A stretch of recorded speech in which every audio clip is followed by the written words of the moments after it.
The air was a blade, a living thing that sawed through my worn leather jacket, cutting bone deep. My breath plumed, thick and white, in the impossible cold of a fast food kitchen that hours ago had reeked of stale grease and lukewarm apathy. The digital thermostat, just inches from my face, screamed 4 degree warm, but it might as well have read, "Welcome to hell."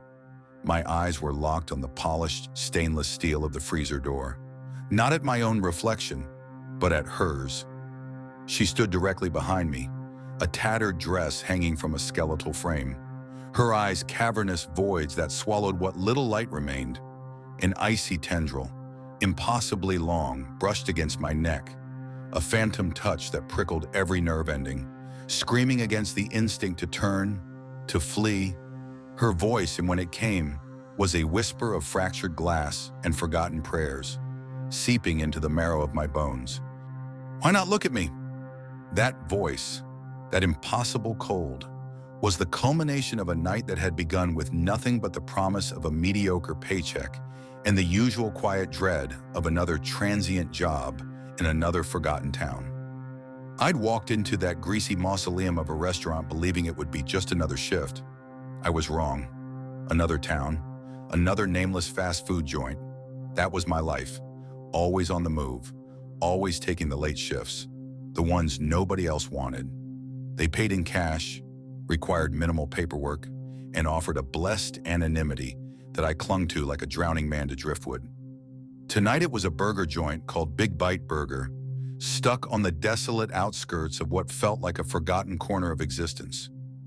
The locals, in their limited capacity for conversation, had whispered about its history. Not the food, never the food, but the ground it sat on.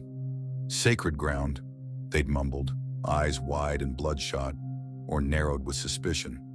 A site of old disappearances, strange rituals, things that went bump in the night and never came back. Whatever. My worn leather jacket had seen enough sacred ground to last a lifetime, most of it ending in something profane. I just needed the $20 an hour and the quiet solitude of working alone. The kind of quiet that usually meant you were invisible. That's how I liked it. But there was no quiet tonight. Not really. The air itself felt heavy, humid, pregnant with an unspoken tension that had nothing to do with the storm brewing outside. Its distant rumble still a low growl on the horizon.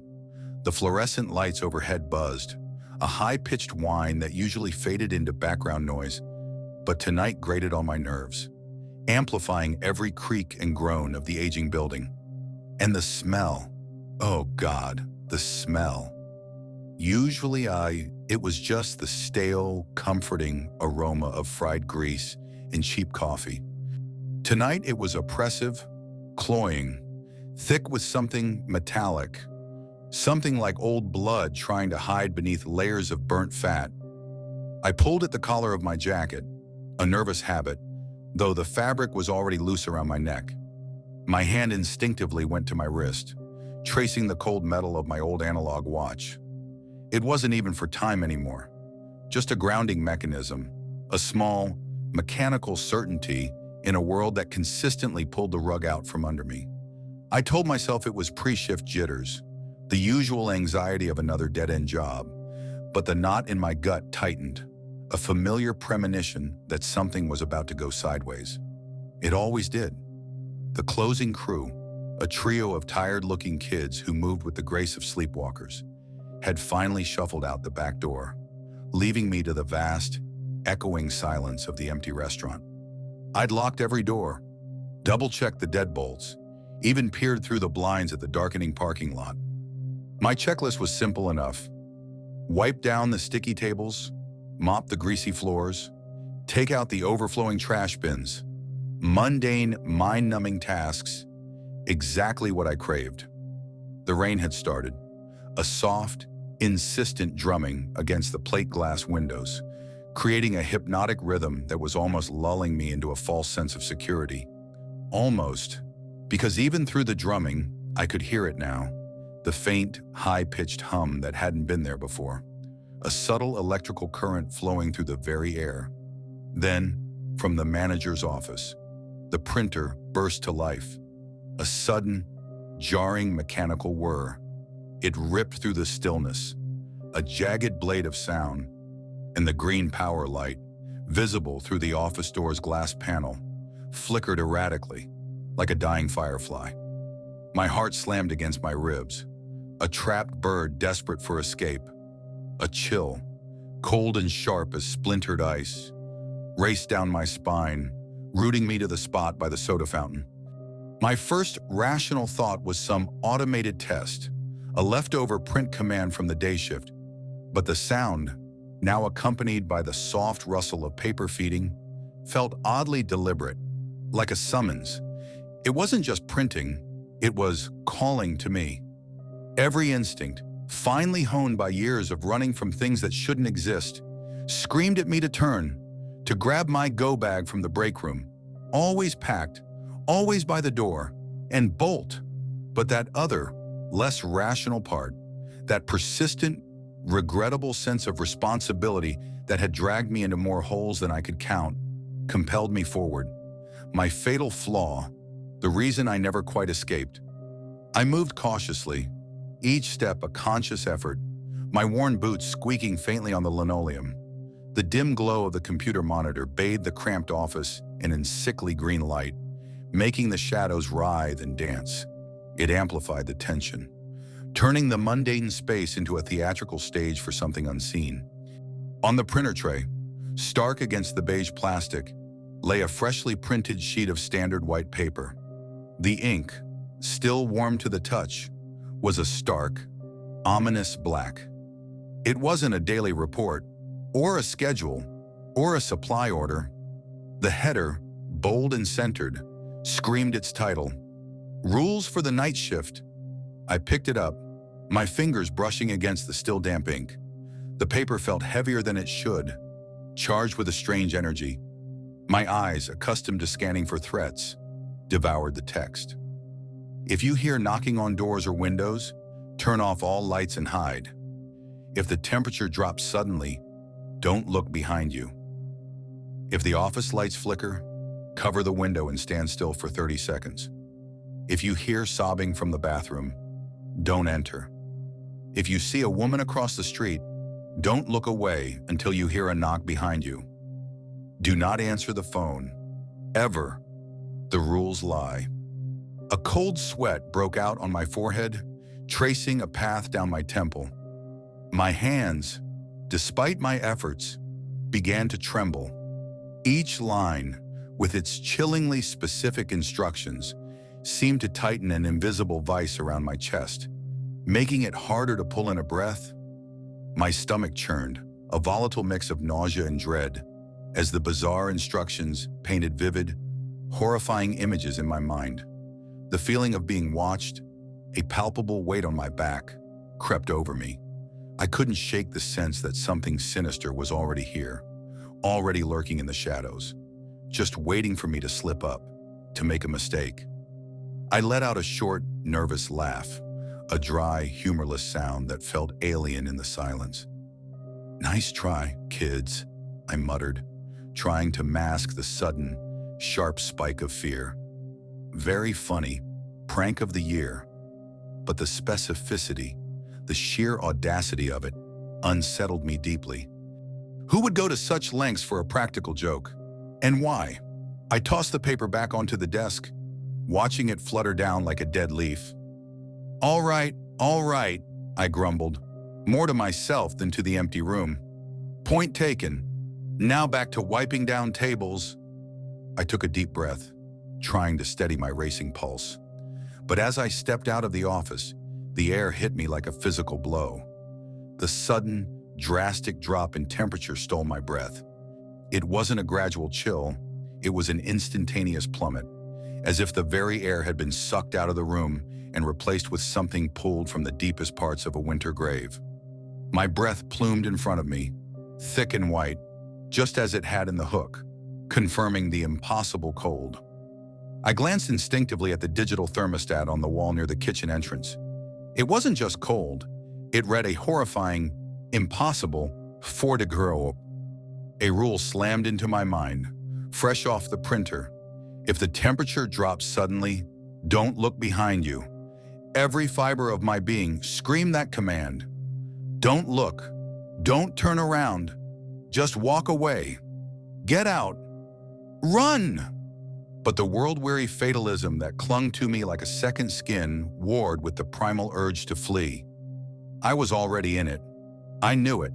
The game had begun, and deep down, somewhere buried under layers of cynicism and self-preservation, that damned, reluctant conscience whispered, "You have to know. You have to see." I felt a strange, irresistible compulsion, a pull stronger than any fear. Slowly, agonizingly slowly, I turned, and that's when I saw her reflection. The polished stainless steel of the freezer door, reflecting the dim lights of the kitchen, showed me not just my own gaunt, terrified face, but the figure standing directly behind me. A woman. Her dress, what was left of it, was tattered and hung in damp shreds. Her hair, long and lank, was plastered to a face that was more skull than flesh. Her eyes were gone, replaced by cavernous, lightless voids that seemed to suck the very hope out of the air.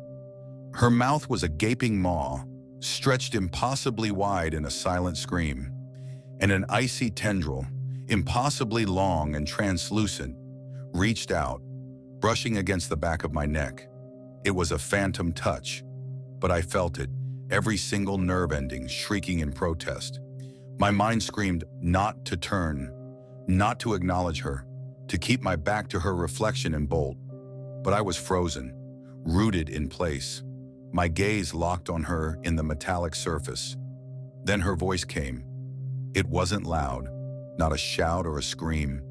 It was a whisper, a sound composed of fractured glass and forgotten prayers, seeping into the marrow of my bones.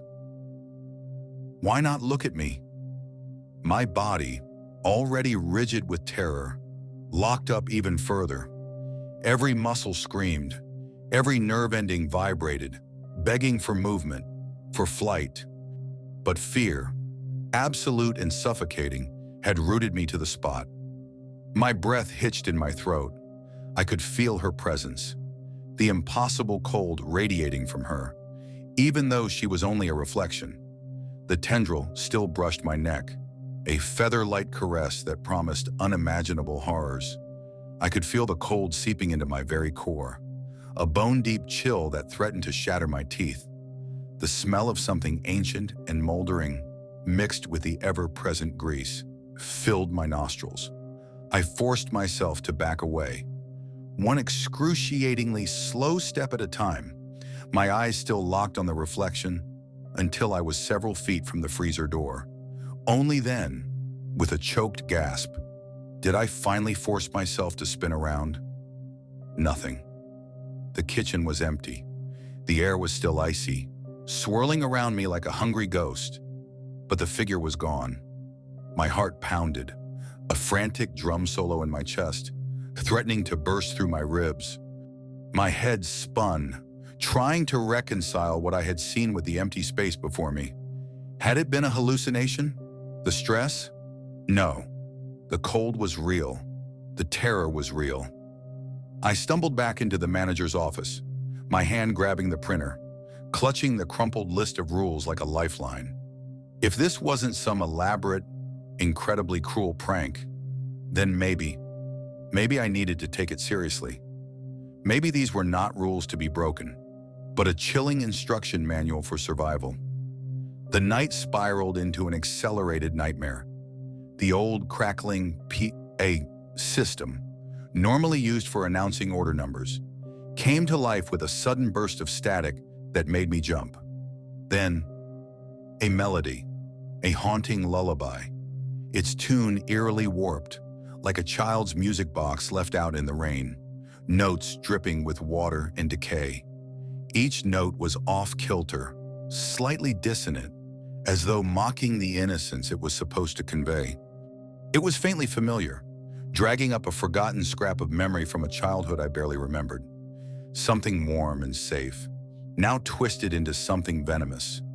The longer it played, the more it sounded like whispers hidden beneath the music, barely audible but impossible to ignore. My skin prickled, and I felt as if the lullaby was pulling me into its sinister rhythm, daring me to stay and listen. The soft, childlike melody, now laced with an adult scream, sent shivers down my spine. My mind raced. If you hear knocking on doors or windows, turn off all lights and hide. No knocking yet, but a lullaby that felt like a prelude to one. I didn't waste another second. I bolted, stumbling slightly on the slick kitchen floor, into the walk-in freezer. The heavy door clanged shut behind me, plunging me into frigid, absolute darkness. I huddled amid stacks of frozen burger patties and lukewarm soda syrup, trembling, my breath misting around me. The freezer's hum was a cold comfort, a barrier against the things that now inhabited the restaurant. Then the knocking started, a rhythmic, insistent thump, thump, thump against the windows of the dining area, growing steadily in intensity. Not just tapping, but deep, resonant impacts that vibrated through the very foundation of the building. Shadows, long and distorted, moved past the frost-covered glass of the freezer's small, circular window. I could hear faint whispers now, carried on the air, begging me, enticing me, to come out, to look. My wristwatch, a useless hunk of metal in the dark, felt cold against my clammy wrist. I twisted the crown, a pointless gesture, trying to find some anchor in the rising tide of panic, when the knocking finally subsided, replaced by a tense, waiting silence. I forced myself to crack open the freezer door. A sliver of light from the dining area spilled in, revealing the ghostly white of my own breath. I slowly pushed the door wider, peering out. The dining area was filled, not with customers, not with people, with figures, pale, translucent, their empty eye sockets locked onto me with an unnerving, palpable intensity. They pressed against the windows, a silent, macabre audience, grinning with impossibly wide mouths that stretched far beyond human capacity. Their forms shimmered, like heat haze off asphalt, distorting the world behind them. The air was thick with the scent of ozone and something rotten. Another rule came flooding back into my mind, sharp and clear. Hide under the counter. My legs felt like lead, but I forced them to move. I scrambled under the main service counter, squeezing myself into the cramped space, clutching the crumpled rules list as though it were a crucifix. Outside, the figures grew more frantic, their pale hands slamming against the glass with increasing intensity. The sound was a relentless, bone-jarring rhythm that reverberated through the empty store, each strike seeming to shake the glass to its breaking point. Hairline cracks began to spread across the immense plate glass, catching the flickering light and creating an ominous, spiderweb-like pattern. The sight of the fractured glass, combined with the relentless pounding, made it feel like the figures were moments away from bursting through, from reaching me, and one by one, the lights in the store, already buzzing and flickering, began to die, plunging the room into deeper, oppressive darkness. My breath came in shallow, ragged gasps, each one a desperate attempt to pull in enough air. The cacophony of bangs and whispers was a terrifying symphony of despair. The lullaby, which had been playing faintly in the background, abruptly stopped. The pounding on the windows ceased. An eerie, absolute silence descended, heavier and more profound than any silence I had ever known. It pressed in, suffocating, as if the very air was holding its breath. I peeked out from under the counter, my eyes scanning the room, straining to see through the gloom, searching for any sign of movement. The figures were gone, but the oppressive atmosphere remained. The restaurant felt alive, a predatory beast holding its breath, waiting for me to make a mistake, to emerge from my flimsy hiding spot. My hand was still clutching the rule list. My thumb brushed over the last, chilling line. The rules lie. What did that mean? Were they all a trick? Was I playing right into something's hands? Suddenly, the phone on the counter, the old, greasy landline that hadn't rung all night, let out a piercing, startling trill. The sharp sound made me jump. my head hitting the underside of the counter with a dull thud. My blood ran cold. Do not answer the phone. Ever. The rule was clear. But that damnable, reluctant conscience, coupled with a desperate need for answers, for any explanation, warred with my survival instinct. I hesitated, my hand trembling as it hovered over the receiver. Why did they print that rule if it was so important? What if it wasn't one of the them? What if it was the person who put those rules there? Against my better judgment, I reached out, my fingers closing around the cold plastic of the receiver. I lifted it to my ear. Hello? My voice was a choked whisper. A familiar voice spoke on the other end. Not familiar like a friend, but familiar like a ghost you've met before, haunting the edges of your perception. It was calm, steady, and utterly devoid of emotion. It's not over. Leo, you need to leave. Now. My heart seized. They knew my name. Who is this? I demanded, desperation clawing at my throat. What's happening? What are these rules? Who are you?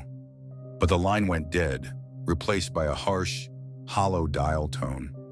The temperature dropped again, a sudden plunge back into the Arctic chill, making my teeth chatter. And then I felt it, a palpable presence, cold and ancient, directly behind me, even though I was still crouched under the counter. My skin crawled and a cold, clammy hand, heavy and skeletal, brushed against my shoulder. I spun around, my head snapping up, but there was nothing there. Just the suffocating darkness, the lingering cold, and the echoing dial tone of a phone I should never have answered. What felt like hours passed. I remained huddled under the counter, my old watch useless in the blackness, no longer caring about the time. Eventually, the cold began to recede. The oppressive atmosphere slowly lifted. The silence returned, but this time, it felt genuinely empty. The horrors had receded, at least for now, when the owner, a nervous wreck of a man named Frank, found me crouched under the counter at dawn. He was pale, his eyes wide and bloodshot. I rambled incoherent words spilling out about the rules, the figures, the cold. He listened, shaking his head slowly, and muttered something about stress, about me hallucinating.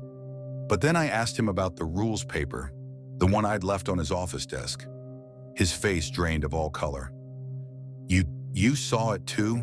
He whispered, his voice barely audible.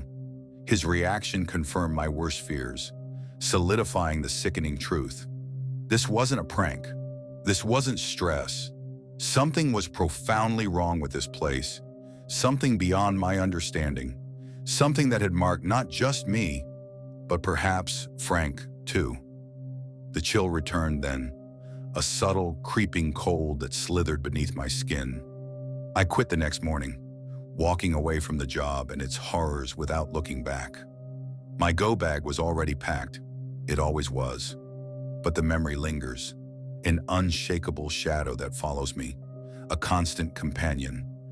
My nights are haunted by shadows creeping at the edge of my vision and whispers that tickle my ears, refusing to let me rest. Sometimes, when the temperature drops unexpectedly, a suffocating cold grips my chest, and I swear I can hear her voice echoing softly in the silence, a taunt and a plea. Why not look at me? The sound sends shivers down my spine, leaving me questioning my sanity, wondering if the line between what's real and what's not has been permanently blurred.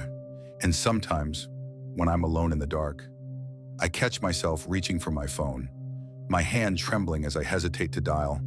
A strange mix of dread and longing wells up in my chest, the need for closure clashing with the fear of what I might find. I want answers. I want to know who that voice belonged to, what that last rule meant, but then I remember, the last rule. The rules lie. The weight of those words settles heavily on me, reminding me that even the comfort of answers may be an illusion, another trap waiting to be sprung. Character count 9965. The thing sitting inside my tent, where I had been moments before, was me. Or it was a mockery of me, a grotesque parody stitched together from fear and shadow. Its skin, stretched parchment thin over sharp bone, had the pallor of a drowned man, and its too wide grin, a rictus of sheer malevolence, seemed to tear its face from ear to ear. But it was the eyes that truly froze the blood in my veins, not the tired green I knew, but bottomless pits of obsidian, utterly, completely black, each weeping a single, viscous drop of what looked like tar or ancient, clotted blood. It just sat there, legs folded impossibly beneath it, leaning back on one skeletal hand, watching me, its head cocked at an unnatural angle. A low, wet chuckle gurgled from its throat, a sound that twisted the very air. And then, slowly, deliberately, a hand that was not my hand, all long, spindly fingers and stretched knuckles, reached out from the tense gaping maw. My scream, when it finally tore from my throat, was a sound ripped from the raw, exposed core of a man who had seen too much. It had all started, as these things always did, with a desperate search for an ending, or, perhaps, a beginning. I was wallowing in the kind of soul-crushing depression that coated everything in a layer of invisible dust, muffling the world until it felt like I was perpetually underwater. Days bled into weeks, each one a sluggish tide of apathy and suicidal ideation. I'd spend hours staring at the cracks in the ceiling, fantasizing about stepping in front of an 18-wheeler or taking that final, irreversible plunge from a forgotten bridge. Enough was enough. I had to do something, anything, to jolt myself awake, to sever the invisible cord that seemed to be slowly strangling the last spark of life from my chest. A friend, one of the few I still tolerated, and who, bless his oblivious heart, still tolerated me, had suggested solo camping. "Clear your head, Vance," he'd chirped, probably picturing me communing with nature like some damn mystic. Wilderness, silence, solitude, do you good. He'd even given me a list of spots, some more isolated than others. Naturally, with the kind of self-destructive impulse that had defined my life for far too long, I picked the most isolated one, a patch of forgotten earth about a 3-hour hike from the last established campsite, deep in the maw of the Rocky Mountain National Forest. I was looking for silence, yes, but also, perhaps, oblivion, a place where the world couldn't find me, and maybe, just maybe, I couldn't find myself either, or at least, the parts of myself I hated most. I remembered my brother's smirk, the way he'd practically held my worn leather jacket hostage, spouting off an endless, melodramatic list of things I should be scared of. Skinwalkers, witches, werewolves. Oh my, he'd sing-songed, trying to inject some levity, some sense into my thick skull. He'd laid out reason after reason why this whole idea was stupid. A death wish in flannel, told me I still had time to flake out, save face. I just rolled my eyes, snatched my jacket, my old friend, more a second skin now than mere clothing, from his grasp, and slid into the driver's seat of my beat-up sedan. "I ain't scared of nothing," I'd yelled, my voice ringing with a bravado I didn't feel, before peeling away toward the darkening outline of the mountains. They loomed against the setting sun like teeth, like the serrated jaw of some ancient, patient predator.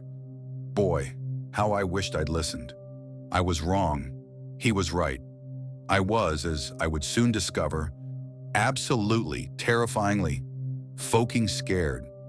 More scared than I had ever been in my life, which, for a man with my particular history, was saying something. The drive up the mountains, at first, was strangely soothing.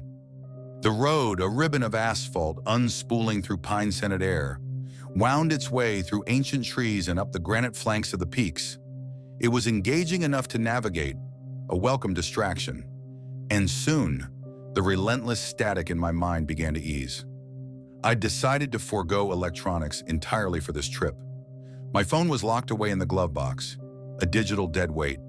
I wanted to be completely free of all that shit, able to focus on the now, on the simple act of putting one foot in front of the other, rather than ruminating about a past that always seemed to follow me like a hungry shadow, or fearing a future that stretched out, bleak and uncertain. I was supposed to be gone for 5 days and 4 nights. Enough time, I'd foolishly hoped, to recuperate, reassess my life, and maybe even figure out what the hell I was doing with it. Like some fresh air and a few nights under canvas could exorcise the demons that had taken up permanent residence in my head. Another laughably naive thought. I descended into Estes Park, a postcard town nestled at the foot of the Giants, and drove through its picturesque streets towards the RMP entrance. I willed myself not to make a detour to the historic Stanley Hotel, a place with its own brand of quiet dread. A different kind of haunt, but one I'd rather avoid. Found the park entrance easily enough, then continued to the closest lot to my planned campsite. Night was falling fast, painting the sky in bruised purples and blood oranges, and I cursed myself for leaving so late. I sat in the car for a good 30 minutes, drumming my fingers on the steering wheel, before deciding that hiking 3 hours in near pitch black through unknown wilderness was not just risky, but outright suicidal. Even for me. My hand instinctively went to my old analog wristwatch. A nervous tick. No real reason to check the time. Just a need for something tangible, something predictable, in a world that rarely was. There were 4 other tents already set up in the lot, with room for 1 more. Soon enough, my own flimsy dome of nylon and aluminum poles stood proud among them. That night passed surprisingly comfortably. I was surrounded by the sounds of normal human existence, chatting, laughing people, unruly but happy children who ran screaming through the thin mountain air. A few of them, perhaps pitying my solitary figure, offered me roasted hot dogs, s'mores, and even a couple of beers. I filled my belly with cheap comforts, the temporary warmth spreading through me, and for a few short hours, I even managed a genuine smile. I was rolled up in my sleeping bag, lost to the merciful darkness of sleep, before the last light from the dying embers of the communal fire faded away. The second night didn't go so smoothly, not by a long shot. I woke up late, well-rested but still groggy, the kind of heavy-limbed lethargy that sleep couldn't entirely banish. I took my sweet time repacking my tent, folding the sleeping bag, rolling up the pad. I hesitated, a strong current of inertia pulling me towards simply staying put. The thought of another night surrounded by the comforting din of other campers was seductive. But then, around 3 p.m., another family showed up, armed with proof they'd reserved the site. My brief reprieve from solitude was over. So, I gathered my things, my go bag, heavy with its emergency supplies, a testament to a readiness for flight that had become second nature, slung my pack over my shoulders, and set off, and immediately got lost, navigating by map and compass for the first time, alone in a place that seemed actively hostile to such endeavors, was 100 times harder than it sounded.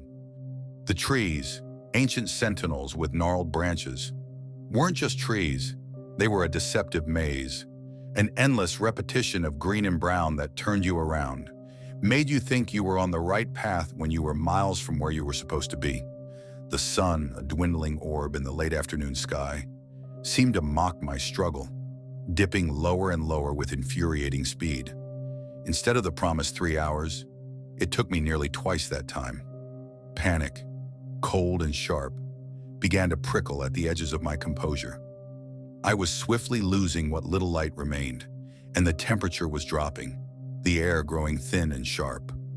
Finally, I found the site.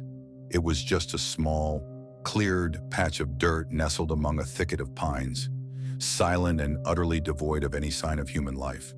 No campfire rings, no flattened patches of grass, nothing.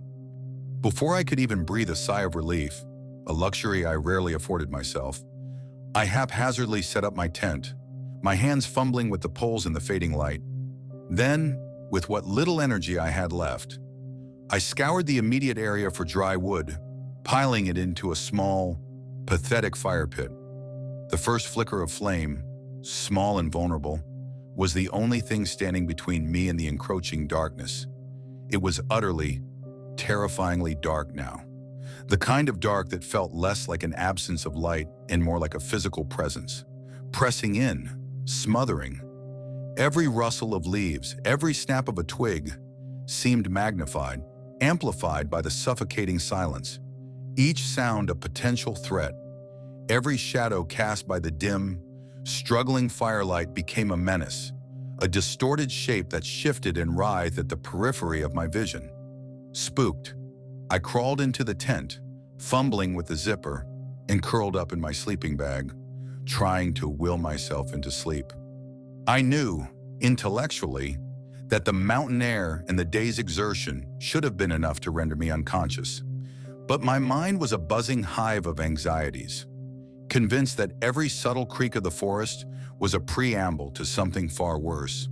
After what felt like an eternity, I was finally dozing, about to drift off into the dark oblivion of sleep, when I heard it.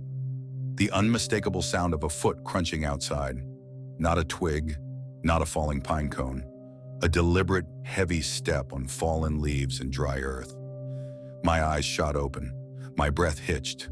I reached for my heavy Maglite flashlight, my fingers fumbling around its cold, metallic cylinder, but I didn't turn it on.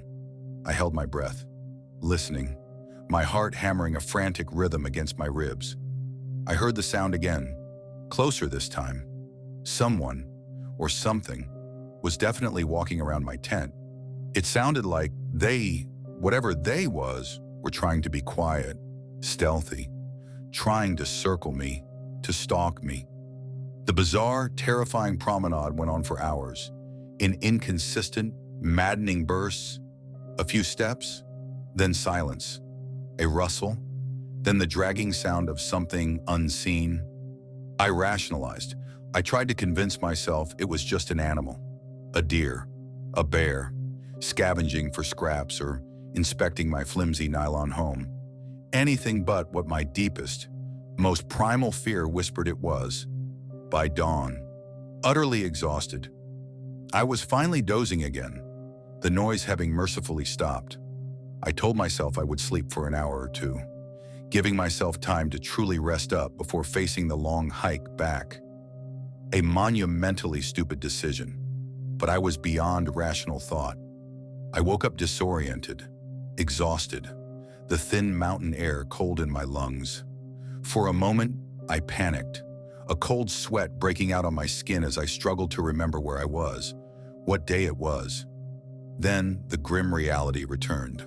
I was out camping, I was alone, and I needed to start hiking back, now. But when I exited the tent, the world was bathed in a sickly orange glow. The sun was already setting. Again, to say I was upset would be an understatement. I felt a wave of impotent fury wash over me. I hesitated, my mind a churning vortex of indecision. I wanted to go home, I wanted to leave, to see how far I could get out there, just run until my lungs burst. But deep down, I knew I'd instantly get lost again, probably end up stumbling off a cliff in the dark, or worse, far worse.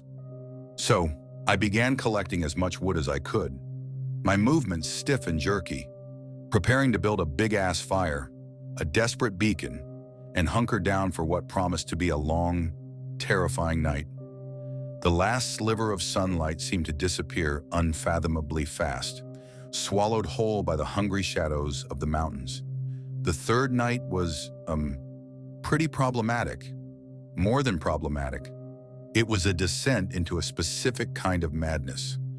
I sat awake in my tent for hours after the sun went down, waiting. Waiting for the sounds, for the footsteps, for the unseen presence to return.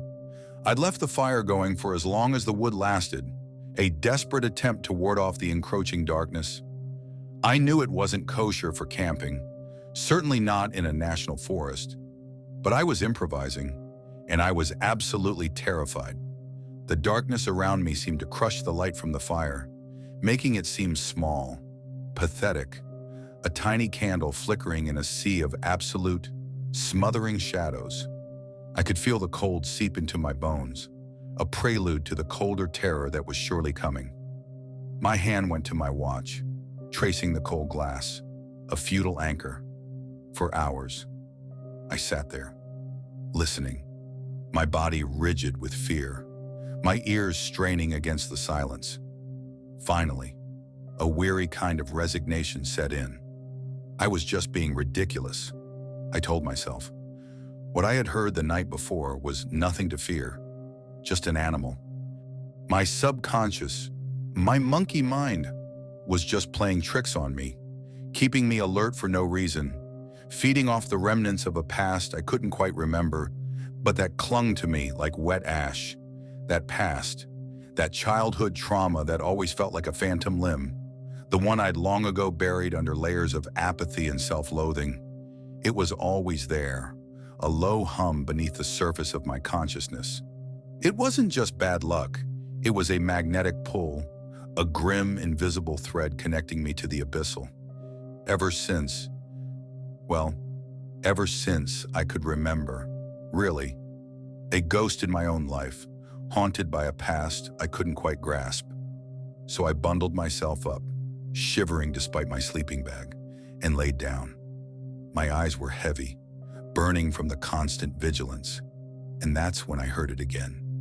Softly at first, a footstep, then 2, 3, growing louder, bolder, more deliberate. My eyes snapped open, wide as saucers, and my breath hitched, quickening into shallow, frantic gasps. What was that? I had to know. And that was the mistake. That was the crucial, terrifying flaw that always dragged me back into the nightmare. That reluctant conscience, that cursed need to understand, to see, to confront, even when every fiber of my being screamed to run. I wasn't thinking. I was operating purely off of a primitive, desperate kind of fear-fueled curiosity, an impulse that had doomed me countless times before. I heard the noise.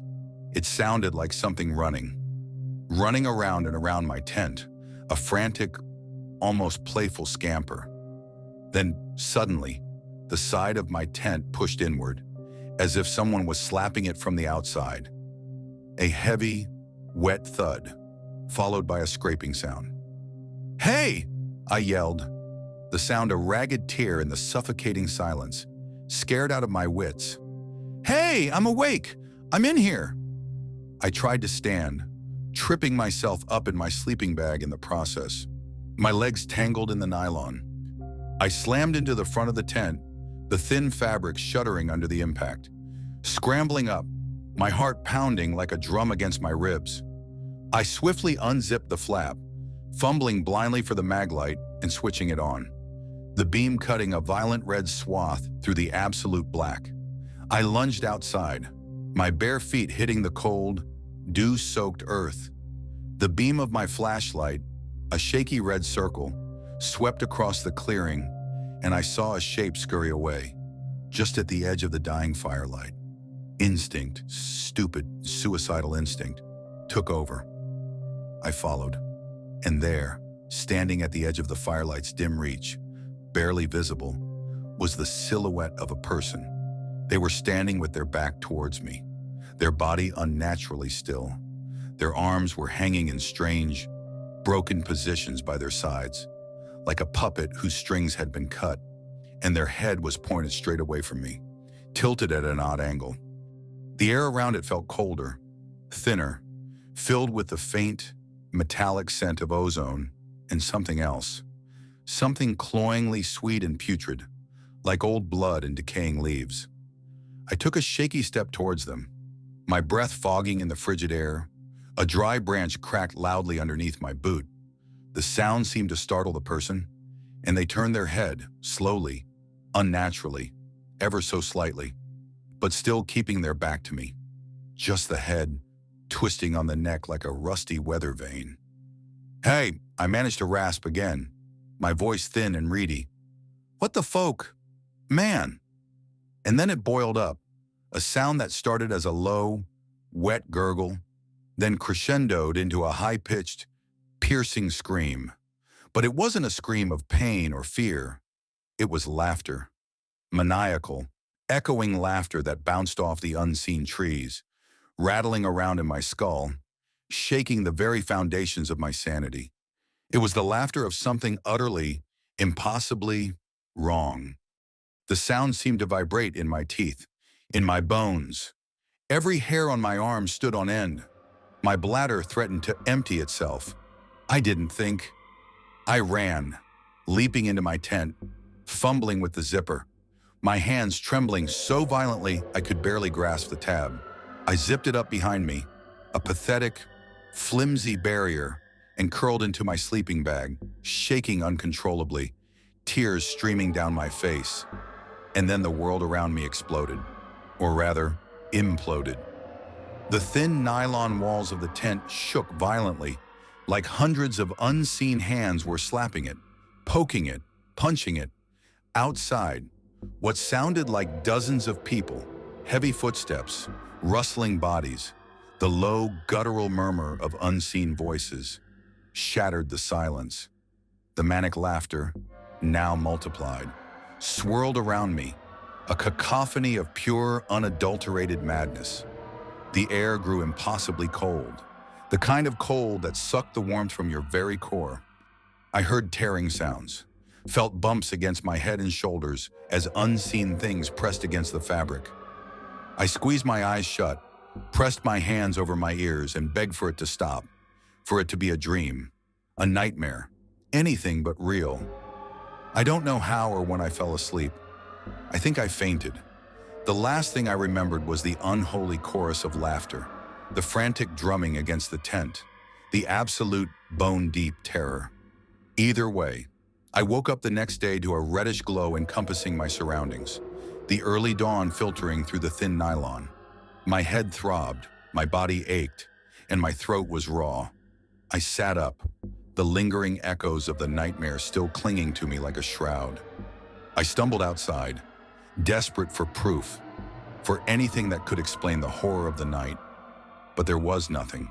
No footprints in the soft earth, no handprints on the tent, no disturbances whatsoever. The forest looked pristine, untouched, indifferent, just the way it had been before the screaming started, as if I had dreamt it all. "Folk this," I muttered to myself, my voice hoarse, the words tasting like ash in my mouth. I began throwing my things chaotically into my pack, my movements jerky and uncoordinated. I would leave today, in the dark if I had to. I couldn't stay another night here. Not another second. I had to get out. I was just starting to unpole the tent, my hands clumsy with haste, when I heard it, a sound in the distance, carried to me by the wind which was picking up around me, whispering through the pines. Help me, please, oh God, help me." It was a woman's voice, raw with terror, utterly desperate. I reacted more out of instinct than logic, a sudden, unwanted surge of that cursed, reluctant conscience that had always pulled me into trouble. I began running towards the sound before the rational part of my brain, the part screaming for self-preservation, caught up. "No, Vance, don't be an idiot. You're in no way in a place to help whoever was screaming. This is a trap. It has to be a trap." But the plea, the sheer, naked fear in her voice, gnawed at me. I was running towards the danger, a magnet for the horrific, drawn by a perverse sense of responsibility that I often regretted. My history was littered with the bodies of people I'd tried to save, or failed to save, or those who had simply gotten too close to the black hole that was me. Still, I tried to locate the source of the sound, weaving through the dense maze of trees, tripping over roots and rocks, my lungs burning. I followed the voice for about 30 frantic minutes, yelling out, "Where are you? I'm here, where are you?" My voice sounded pathetically small against the vast, indifferent silence of the mountains. Quickly, terrifyingly quickly, the screams descended into a deep, unsettling laughter. The same laughter from the night before, now closer, more intimate, echoing from all directions at once, as if the very trees were mocking me. My blood ran cold. Scared out of my mind, I spun on my heel and ran back the way I came, my heart a frantic drum against my ribs. By some miracle, or perhaps by some cruel twist of fate, I made it back to my campsite. I grabbed my pack, already heavy on my shoulders, and began furiously uprooting the poles of the tent, deciding I would just roll it up and carry it back instead of taking the time to fold it neatly and shove it into its bag. Around me, the mountains loomed up like fangs, the jagged peaks scraping the bruised sky, like I was about to be swallowed whole by a monstrous, ancient mouth. As I pulled each pole, the tent fell a little, collapsing into itself. But it was only on the third pole out of 6 that I realized it wasn't falling fully flat. It held an odd, unnatural hump in its center. Confused, a cold dread beginning to coil in my stomach, I peered into the gaping maw of the tent, and that's when I saw it. The thing sitting inside, the twisted reflection, the grotesque mirror image of myself. My breath caught in my throat. I reeled back, horrified, too afraid to even scream. It just sat there, pallor and bone thin, that too wide grin plastered on its face. A single droplet of blood rolled down from each eye, which, instead of having my green irises, were totally wholly black. My scream, when it finally tore from my throat, was a sound ripped from the raw, exposed core of a man who had seen too much. I jumped back, tripping over my own feet, landing hard on my ass in the damp earth. The laughter rose up around me again, now a chorus of the same wet, gurgling sound, a sound that seemed to come from all directions and from inside my own head. As I scrambled up, shaking, I saw my hand that was not my hand reach out from the tent's opening, followed swiftly by the other, then the head, then the entire emaciated body. My face that was not my face looked up at me, still smiling that impossible, horrifying smile, then threw its head back and laughed again, a sound of pure, unadulterated malevolence. I screamed again. I stood. I ran, and I ran. I didn't even know if I was running the right way. The sun had almost fully set, and the woods were a labyrinth of deepening shadows. I couldn't use it for guidance anymore. My chest burned, my lungs ached, but I didn't stop. I ran without looking where I was going, kept looking behind me instead, a frantic, desperate glance over my shoulder every few steps to see if that thing, was following me. I could feel the trees scratching me, their branches like skeletal fingers, pushing against me, trying to hold me back, hold me still until that thing came for me, until it could claim me. The forest seemed to close in, growing denser, darker, its ancient breath cold on my face. Suddenly, a blinding light flashed in my face, momentarily disorienting me, and I ran headlong into something solid, something black, something that wrapped around me, a sudden, jarring embrace. I instantly cowered, my hands flying up to cover my face, my mind screaming with the certainty that it was him. It was the doppelganger. It had caught me. Shit, a voice snapped, startlingly human, jarring me out of my terror. Oh, please, God, no, no, no, no. I heard my own voice, terrified, shaking, babbling like a broken record. Hey, calm down. It's okay. You just scared me. Calm down. What's wrong? The voice was low, calm, laced with a gruff concern.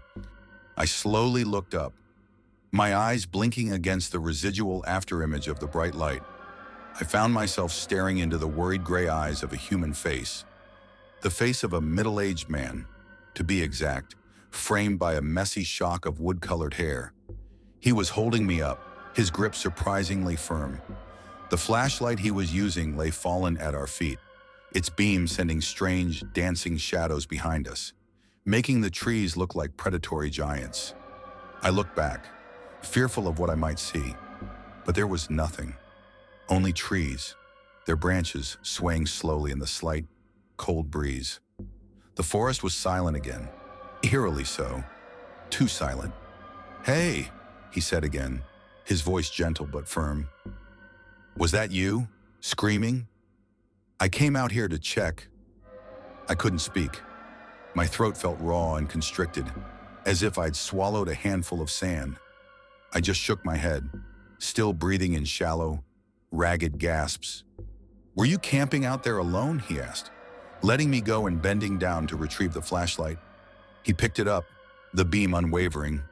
I nodded, feeling a fresh wave of tears welling up, thick and hot, blurring my vision, and then, despite myself, despite everything, I started crying. He let me cry for a few seconds, his expression unreadable in the dim light. "Hey, it's okay," he said, his voice surprisingly gentle.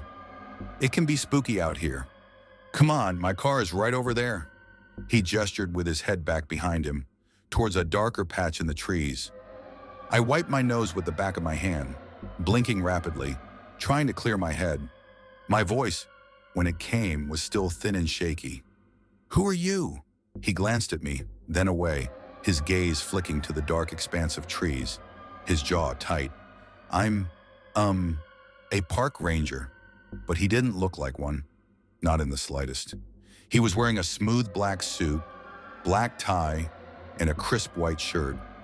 His shoes, I noticed even through the lingering fog of terror, were polished leather, not the sturdy hiking boots a park ranger would wear.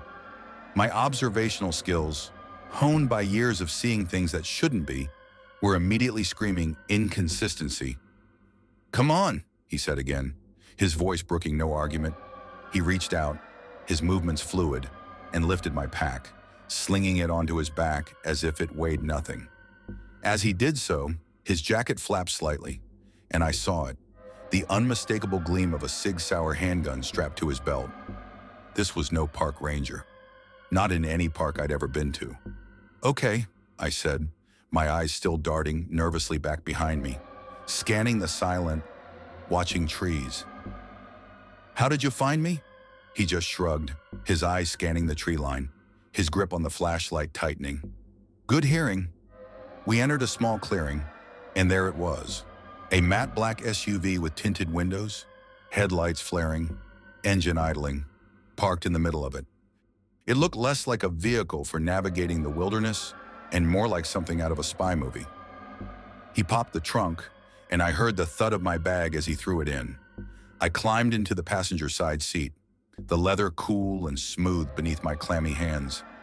He slid into the driver's seat, the interior of the SUV strangely clinical, almost sterile. He asked me where he should take me. I told him the lot number, and we were on our way, the powerful engine humming a low, steady tune. After a few moments, he flipped open the cubby between us and pulled out a bag. "Corn nuts?" he asked, holding out the bag to me.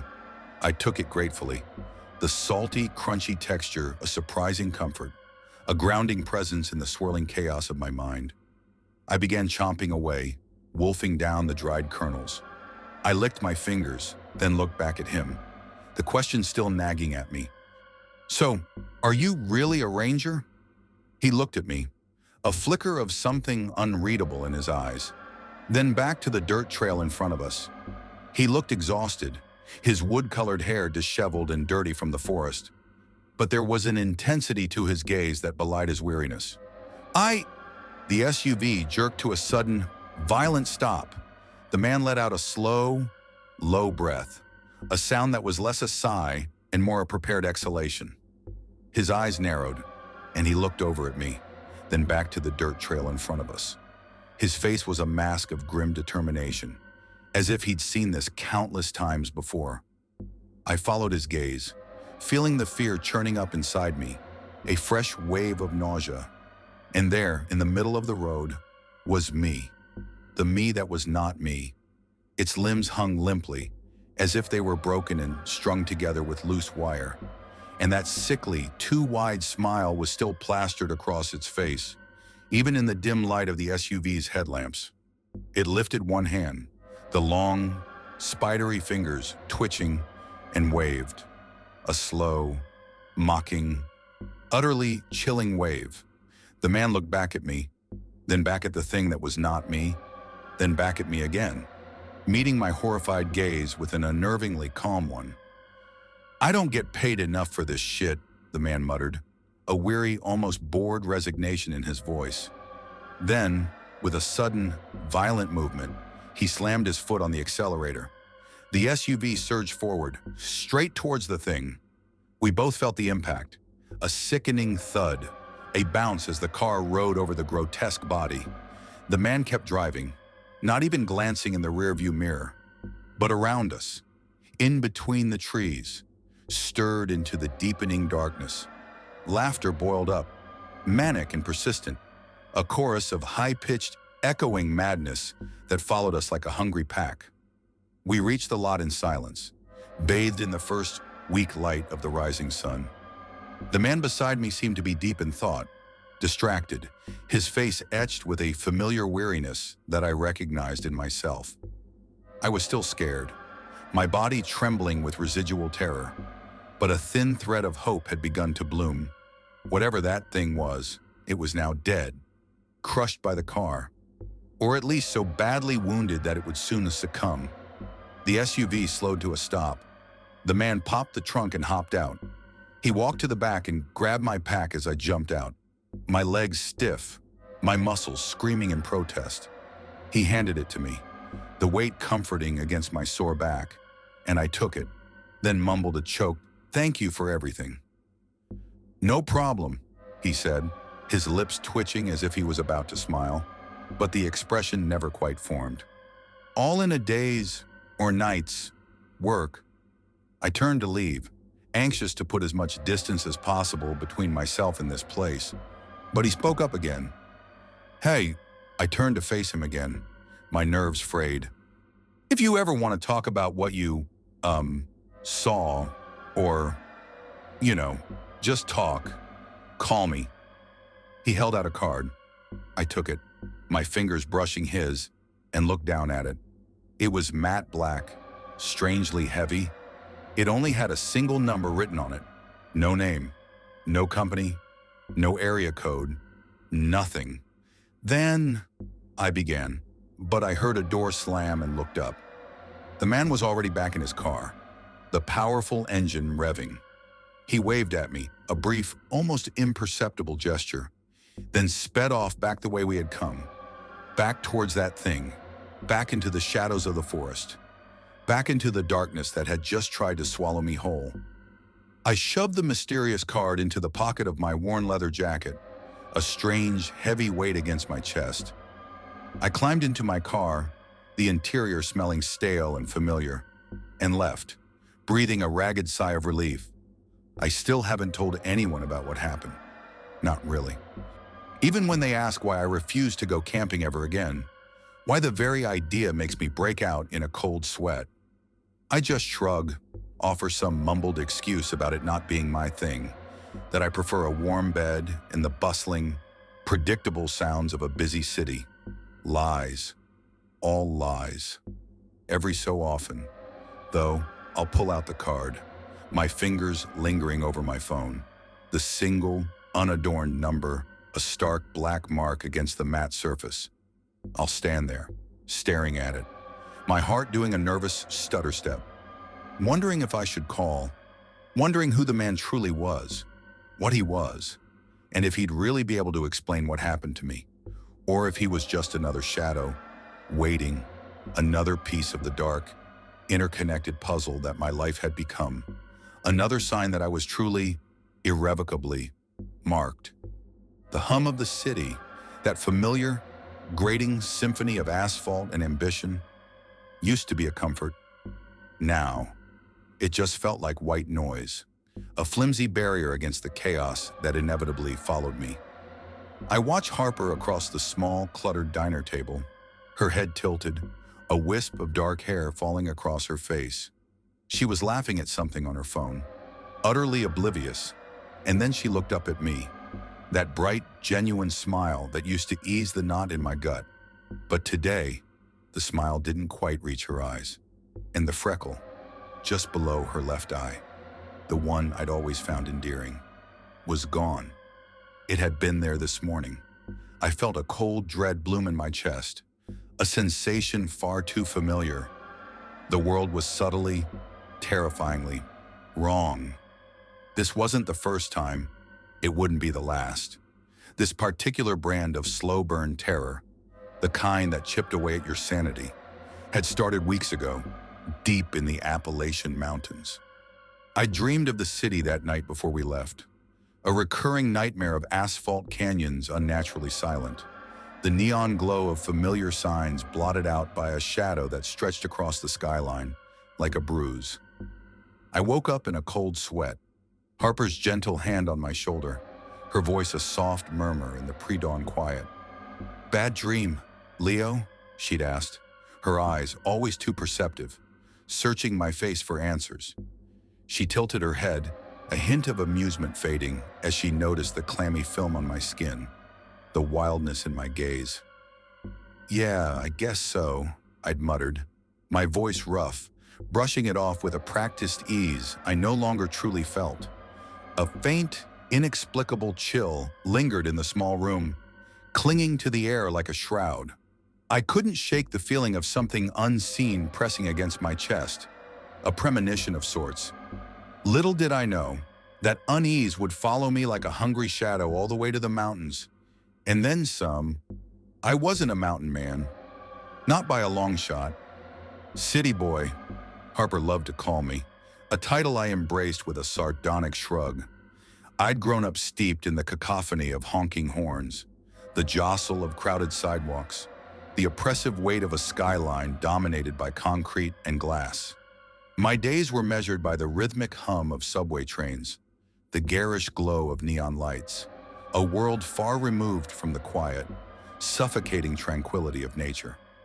The closest I'd come to wilderness was a weekend hike through a meticulously manicured city park, where the trees seemed dwarfed, pathetic even, by the looming apartment buildings beyond. I understood traffic jams and towering skyscrapers. The wilderness was a concept, a distant, almost mythical place. Yet, when Harper, with her boundless enthusiasm, proposed a weekend in a secluded cabin, I hadn't hesitated. A week alone with her? Away from the constant hum of the city, the endless procession of strangers, the ever-present feeling of being watched? Absolutely. No work, no stress, just us. It sounded almost idyllic, a word I rarely let cross the threshold of my cynical mind. Of course, it wouldn't be just us.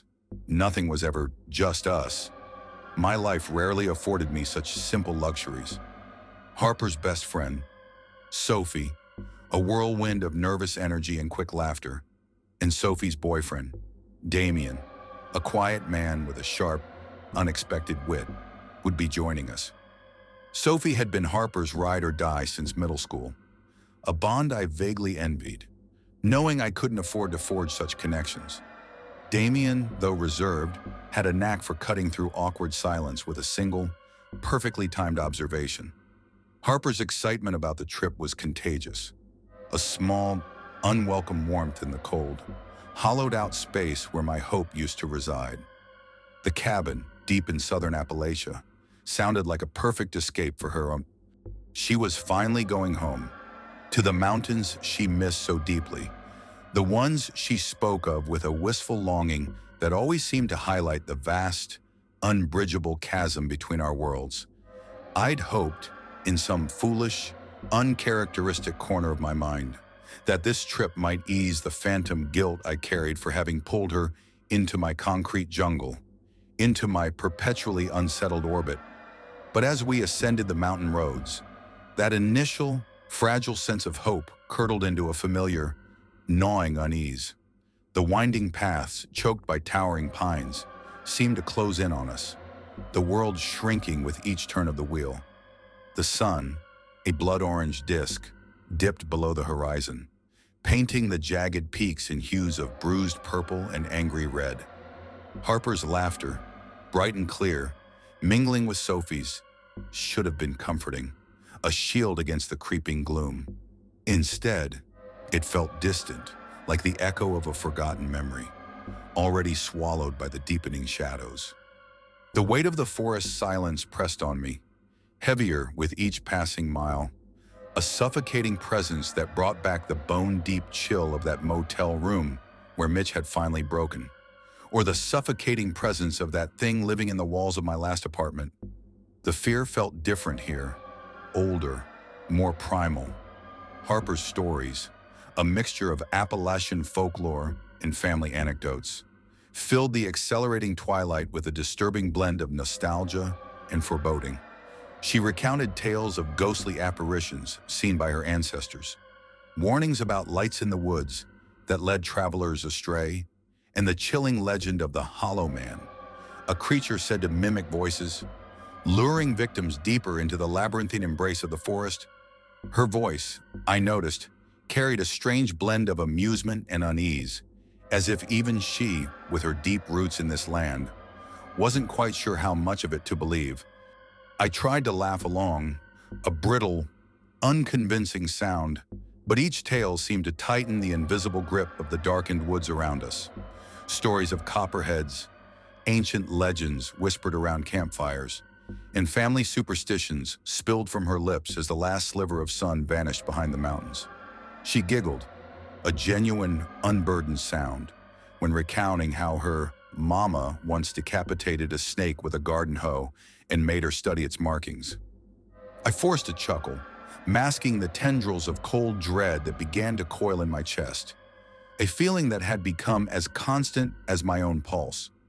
As we finally turned onto the gravel road leading to the cabin, the shadows stretched longer, impossibly so, twisting into grotesque shapes under the dim, uncertain glow of the headlights. The cabin appeared abruptly, almost as if it had materialized out of the encroaching darkness. A two-story structure, its facade strangely disproportionate. Fairy lights, a defiant string of cheer, were haphazardly strung along the porch, flickering weakly, while tiki torches glowed faintly, sending dancing shadows across the rough, hewn logs. The upstairs windows loomed large and dark, like vacant eyes staring into the void, while the downstairs, smaller, more cramped, almost claustrophobic, felt like an architectural afterthought, a hastily tacked-on appendage. I wanted to comment on its unsettling proportions, on the way it seemed to lean forward, almost predatory, but I bit my tongue. Harper didn't need my negativity, my ingrained fatalism, contaminating her excitement. She needed this. I needed to pretend for her. The air, thick and humid, carried the potent scent of damp earth and an overwhelming, cloying aroma of pine. As I stepped out of the car, the crunch of gravel beneath my worn boots felt unnaturally loud, echoing in the profound stillness that had swallowed the last vestiges of birdsong. Sophie and Damien, already on the porch, greeted us warmly, their voices for a brief moment, tearing a fragile hole in the eerie quiet, yet my eyes, hyper-vigilant as always, were drawn inexorably to the tree line. Something or someone stood there, just beyond the first row of ancient pines, motionless. The figure's presence was unnerving, its stillness unnatural, too perfect, like a photograph. My skin prickled, the familiar sensation of being watched washing over me, a feeling that had become a constant companion since that long-ago night when I fled a burning house and a past I couldn't remember. I shook it off, or at least tried to. It was probably nothing. Probably, but then nothing was rarely nothing in my life. We weren't the first to arrive, I realized, shaking off the uneasy feeling of the trees pressing in. Damien waved at us from the porch, a pale, almost insubstantial figure in the deepening twilight, while Sophie, a burst of bright energy, stepped out to embrace Harper, their laughter a sudden, joyous sound in the oppressive quiet. Their voices, though, sounded strangely distant, hollowed out by the vastness of the forest. I started unloading our duffel bags, mine, as always, meticulously packed, a go bag within reach, ready for immediate flight. Yet my gaze drifted, pulled by an invisible thread, back to the tree line. Something moved there again, just beyond the first row of pines. A figure, slight, indistinct, but unmistakably human-shaped. Was it Sophie? Had she gone back into the woods for some reason? My forced smile faded when I waved, a hesitant, almost tentative gesture, and received no response. The figure simply watched, unmoving, its stillness a stark contrast to the lively reunion on the porch. My breath hitched. Sophie was right here, laughing with Harper. "Leo?" Harper's voice, a sudden sharp clarity, broke my focus, pulling me back from the precipice of my escalating paranoia. She was pointing out a small, rustic gazebo further down the property, nestled at the edge of a small clearing, bathed in the faint, ethereal glow of string lights. "Isn't it beautiful? I want to lie there all night, just looking at the stars." Her eyes gleamed with genuine excitement, her smile wide and unguarded, a stark contrast to the unease simmering in my chest, the cold knot of dread tightening in my gut. I forced a grin, but my jaw felt tight, almost locked, and the knot seemed to coil deeper, pulling at my nerves, fraying them like old rope. "It knows you're here." The thought, unbidden, whispered through my mind, a chilling echo of something I'd heard or felt before. Dinner was a casual affair, a fragile attempt at normalcy that felt like a flimsy stage set. Harper and Sophie reminisced about their childhoods, their voices weaving a comforting tapestry of shared memories. Damien and I bonded over shared interests, mostly a mutual appreciation for dark humor and classic rock. Still, my mind, that treacherous landscape of suspicion and dread, kept wandering back to the figure I'd seen in the woods. Every rustle of leaves, every almost sound from beyond the thin walls of the cabin, pulled my attention away from the laughter and conversation. When the initial burst of celebratory chatter subsided and the night deepened, blanketing the cabin in an almost suffocating silence, I found myself inexplicably drawn to the window. The forest beyond was a wall of impenetrable black, a living, breathing entity that pressed in on all sides. Every faint rustle of leaves, every distant snap of a twig, sent a jolt through my system, making my heart race, a frantic drumbeat against my ribs. It felt as though the trees were watching, their ancient limbs twisting into sinister shapes, their shadows shifting unnaturally in the non-existent breeze. I was back in that house in Sycamore Grove, the darkness alive, predatory. This was a familiar feeling. The world was rarely as empty as it seemed. After dinner, in a futile attempt to recapture a sense of youthful abandon, the four of us settled into a makeshift bed of blankets and cushions on the living room floor for a movie marathon. Laughter and the mundane crunch of popcorn filled the air, a temporary lull in the storm of my anxiety. But I couldn't shake the image of that slender, motionless figure in the woods. It was lodged in my mind like a sliver of glass, irritating and sharp. Halfway through the second movie, a particularly bad slasher film that felt ironically less terrifying than my reality, I excused myself to use the bathroom. The half bath was ridiculously small, a cramped, claustrophobic box, the single window above the toilet barely larger than a shoebox. As I washed my hands when the cold water splashing against my skin, a flicker of movement caught my eye. Through the tiny, grimy pane of glass, I saw him, Damien, standing in the impenetrable darkness just beyond the cabin, his face eerily expressionless, a blank slate of a human being. The faint, distorted moonlight illuminated his eyes, which seemed too wide, unblinking, and glassier than any human eyes should be. He didn't move, not a twitch of a muscle, not a shift of weight, just stood there, staring directly at me, through the glass, through my very soul. A primal shiver, cold as ice, ran down my spine, burrowing deep into my bones as my mind raced to process what I was seeing. But Damien was still in the living room. I just heard his low chuckle at some corny line from the movie. A minute ago, perhaps less. He was there. He couldn't be here. My chest tightened, a vice grip of pure, unadulterated fear. My hands, still slick with water, trembled uncontrollably. I forced myself to take a shallow, gasping breath, trying to regain some semblance of control. When I returned to the others, I plastered on a neutral expression, forcing a calm I didn't feel. "Did anyone go outside?" I asked, trying to keep my voice light, casual, failing miserably. Sophie looked at me like I'd suddenly started speaking in tongues, her brow furrowed in confusion. Damien, who had been engrossed in the movie, slowly raised an eyebrow, a flicker of mild annoyance in his eyes. "No," Harper said softly, her brow furrowing too, concern beginning to cloud her expression. Her voice carried a gentle but probing tone, as if she could sense the unspoken weight of the question, the cold dread emanating from me. "Are you okay, Leo? You're acting strange." I nodded, a stiff, almost imperceptible movement. But my mind reeled, my thoughts spiraling into a frantic, chaotic frenzy. My palms grew clammy, and I felt a cold sweat beat on the back of my neck, tracing a chilling path down my spine. If Damien was here, laughing with Sophie, who the hell was outside? The question echoed in my head, each repetition tightening the grip of fear around my chest, suffocating me.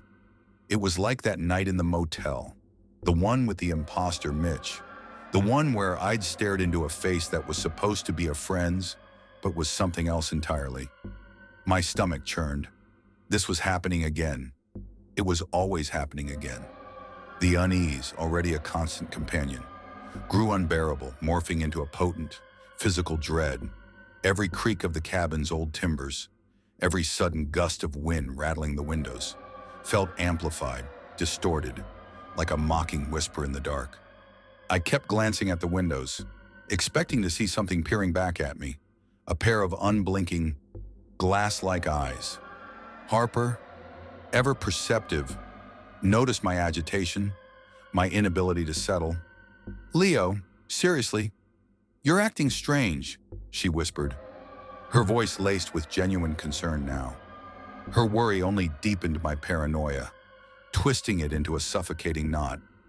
I wanted to tell her everything, to scream about the figure, about the doppelganger Damien, about the cold certainty that we weren't alone, that we were being watched, hunted. But I feared sounding insane, feared the look of pity, or worse, fear in her eyes. It was better to carry this burden alone. It always was. The night unraveled into chaos, a grotesque parody of the peaceful escape we'd sought. Later, much later, Sophie and Harper, ever adventurous, ventured into the woods, ostensibly to gather mushrooms, promising to stay close, to be careful. I knew, even then, that it was a mistake. My stomach tightened into a painful knot.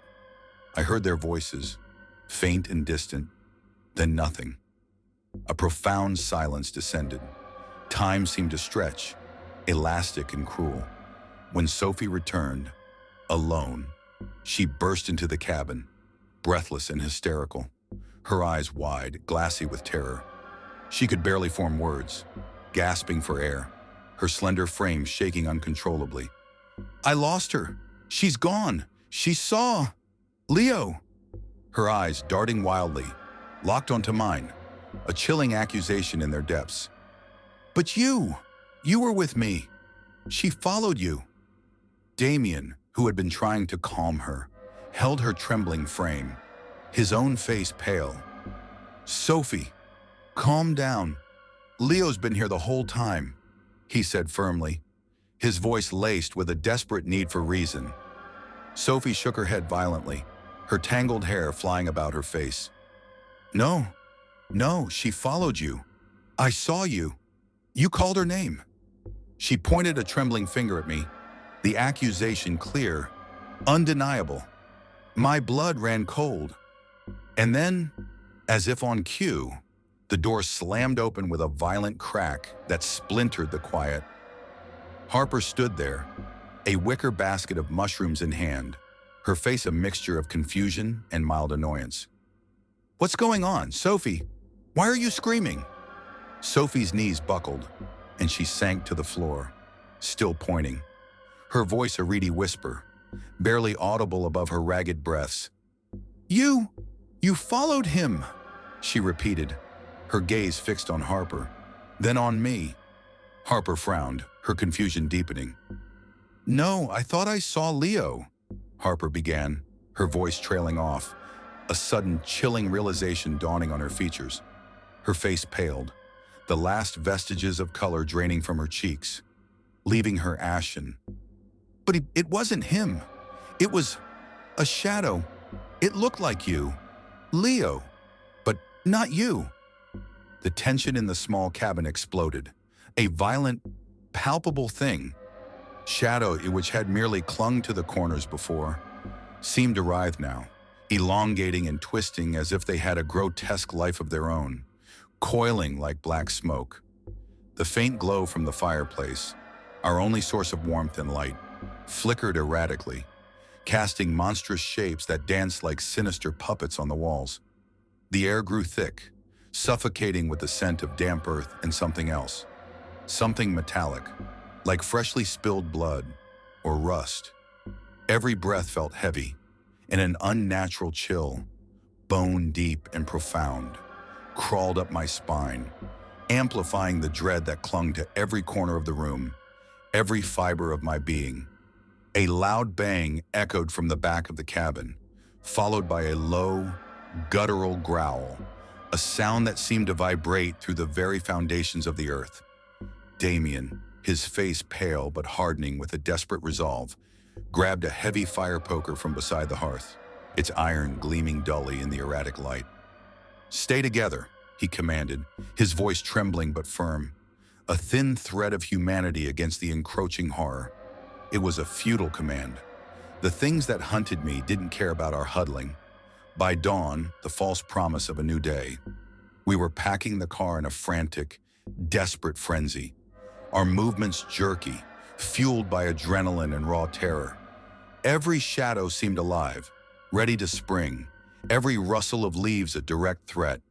The morning mist, usually a picturesque scene, felt like a shroud, obscuring the world, making every tree, every rock, a potential hiding place for something terrible. As I helped Harper into the passenger seat, her face pale and drawn, her eyes wide with a fear I recognized all too well, I caught a glimpse of myself in the rearview mirror, but it wasn't me. The reflection in the glass grinned, a wide, predatory rictus, its teeth too many, too jagged, too wrong, gleaming wetly in the diffused light. Its eyes, my eyes, burned with a cold, a malevolent intelligence that made my stomach churn. It was the face of the thing that had been watching us, mimicking us, the thing that was inside, lurking. It was the face of the mirror doppelganger I'd seen before, only now. It was me. Harper's hand, cold and trembling, tightened around mine, her grip an anchor in the swirling chaos. "Don't look back," she whispered, her voice barely a breath, her gaze fixed rigidly forward. As we sped down the gravel road, the tires kicking up a cloud of dust that seemed to obscure the very memory of the cabin, its silhouette disappeared in the rearview mirror. But the mountains watched, their ancient peaks cloaked in an eternal mist, their fathomless depths hiding whatever horrors we had narrowly escaped. My phone, forgotten in the dash, buzzed once, a single chilling message from an unknown number. "It knows you left." Weeks later, back in the city, back to the illusion of safety, Harper and I tried to move on. We tried to rebuild the shattered fragments of our lives, to pretend that the cabin, the mountains, the things that had pursued us were just a nightmare. But every so often, I'd catch her staring out the window, her reflection slightly off. It wasn't just the way her features seemed a bit distorted in the glass, a trick of light or angle. It was the way her eyes lingered too long, as though she were watching something I couldn't see, something that resided just beyond the veil of my perception. And when she smiled at me, that bright, genuine smile that used to bring me a fleeting sense of peace, I couldn't help but notice it. The freckle just below her left eye, the one I'd always found endearing, it was still gone. Total character count, 9,788 characters. The crack of bone under my improvised weapon was sickeningly loud, a sound that would forever echo in the hollow chambers of my memory. It was followed by a wet, gurgling scream from Nick, my roommate, who crumpled to the floor, clutching his shattered shin.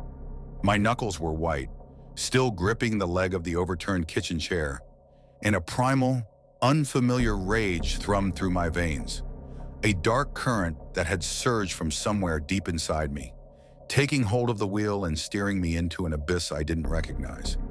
The air in the apartment, usually thick with the scent of stale microwave popcorn and desperation, now carried a faint coppery tang and something else, a sweet, cloying aroma that clung to the back of my throat, vaguely reminiscent of the pizza we devoured hours earlier. My chest heaved, adrenaline pumping, but there was no real satisfaction, just a profound, chilling emptiness and the dawning realization that I had just fundamentally altered someone's life, and my own, in a burst of inexplicable, demonic fury.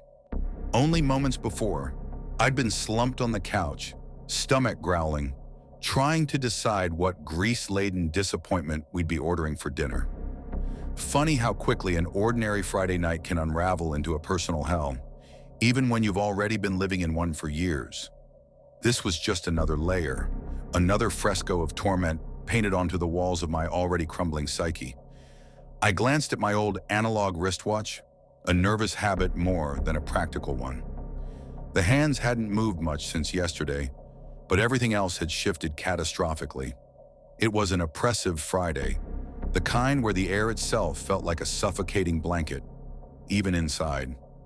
The thermometer stubbornly clung to 90 degrees, turning the thought of firing up the stove into a cruel joke.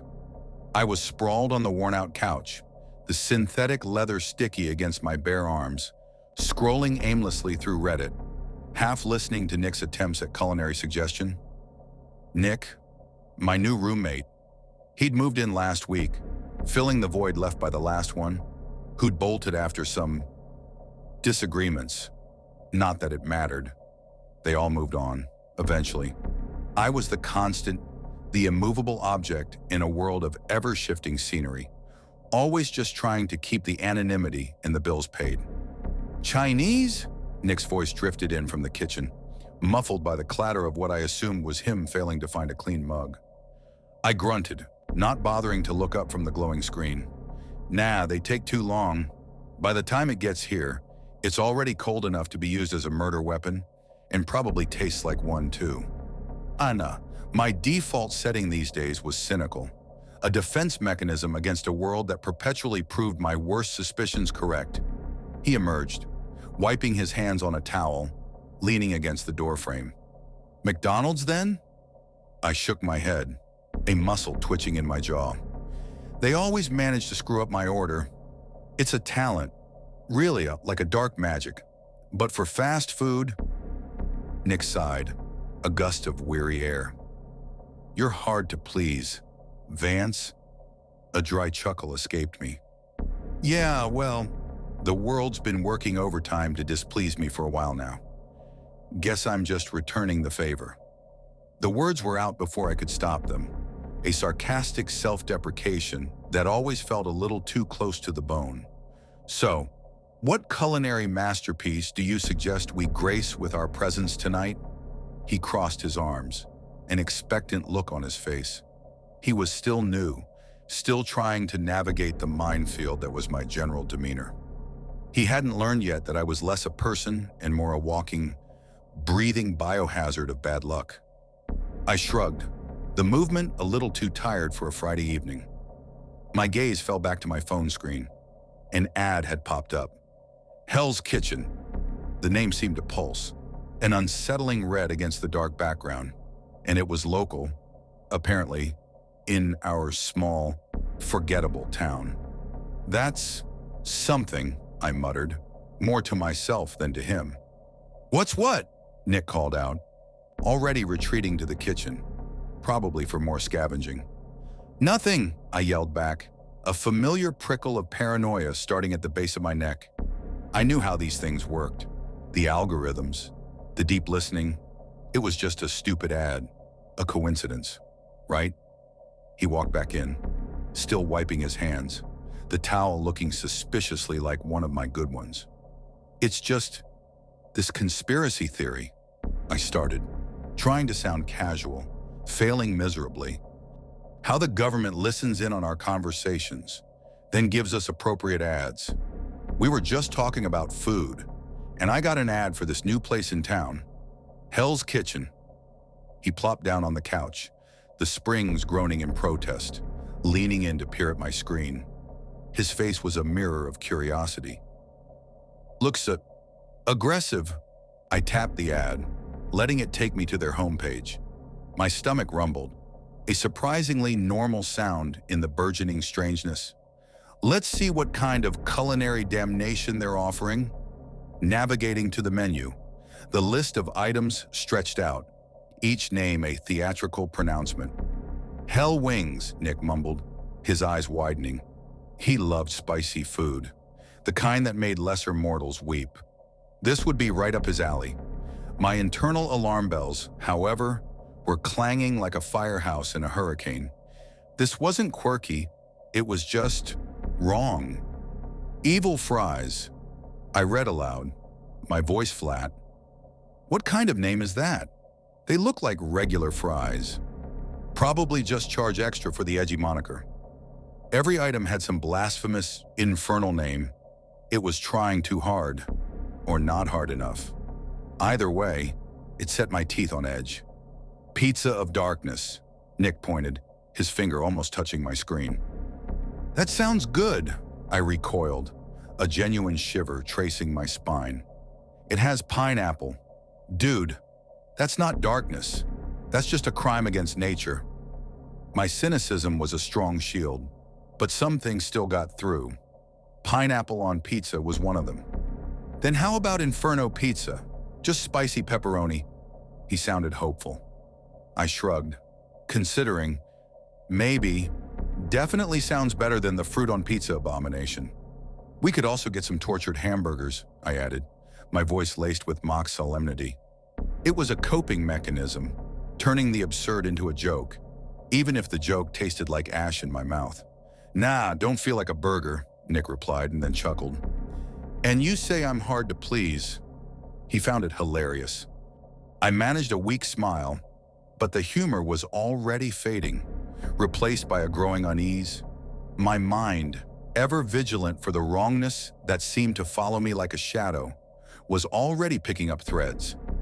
The name of the place, the uncanny speed of the ad, the aggressive menu. It felt personal, like it was waiting for me, just like everything else always was. After a few more minutes of discussing the various horrors on offer, we finally settled on the pizza of wrath, pepperoni, bacon strips, mushrooms, and a mild ghost pepper sauce. The choice felt less like a decision and more like a surrender. Is there a number we're supposed to call, or do we order online? Nick asked, oblivious to the increasing tension in my gut as I scrolled to the bottom of the page, searching for contact information. Don't see an online option. Must be a number tucked away somewhere. My thumb hovered. My old wristwatch seemed to hum. A nervous twitch. A silent reminder that time was always ticking, always bringing me closer to something. Ah, there, found it, I exclaimed, a little too loudly, the relief momentary. My stomach gave another hungry rumble, a protest against the simmering dread. Nick chuckled. Me too, me too. I double-checked the order with Nick, then dialed the number.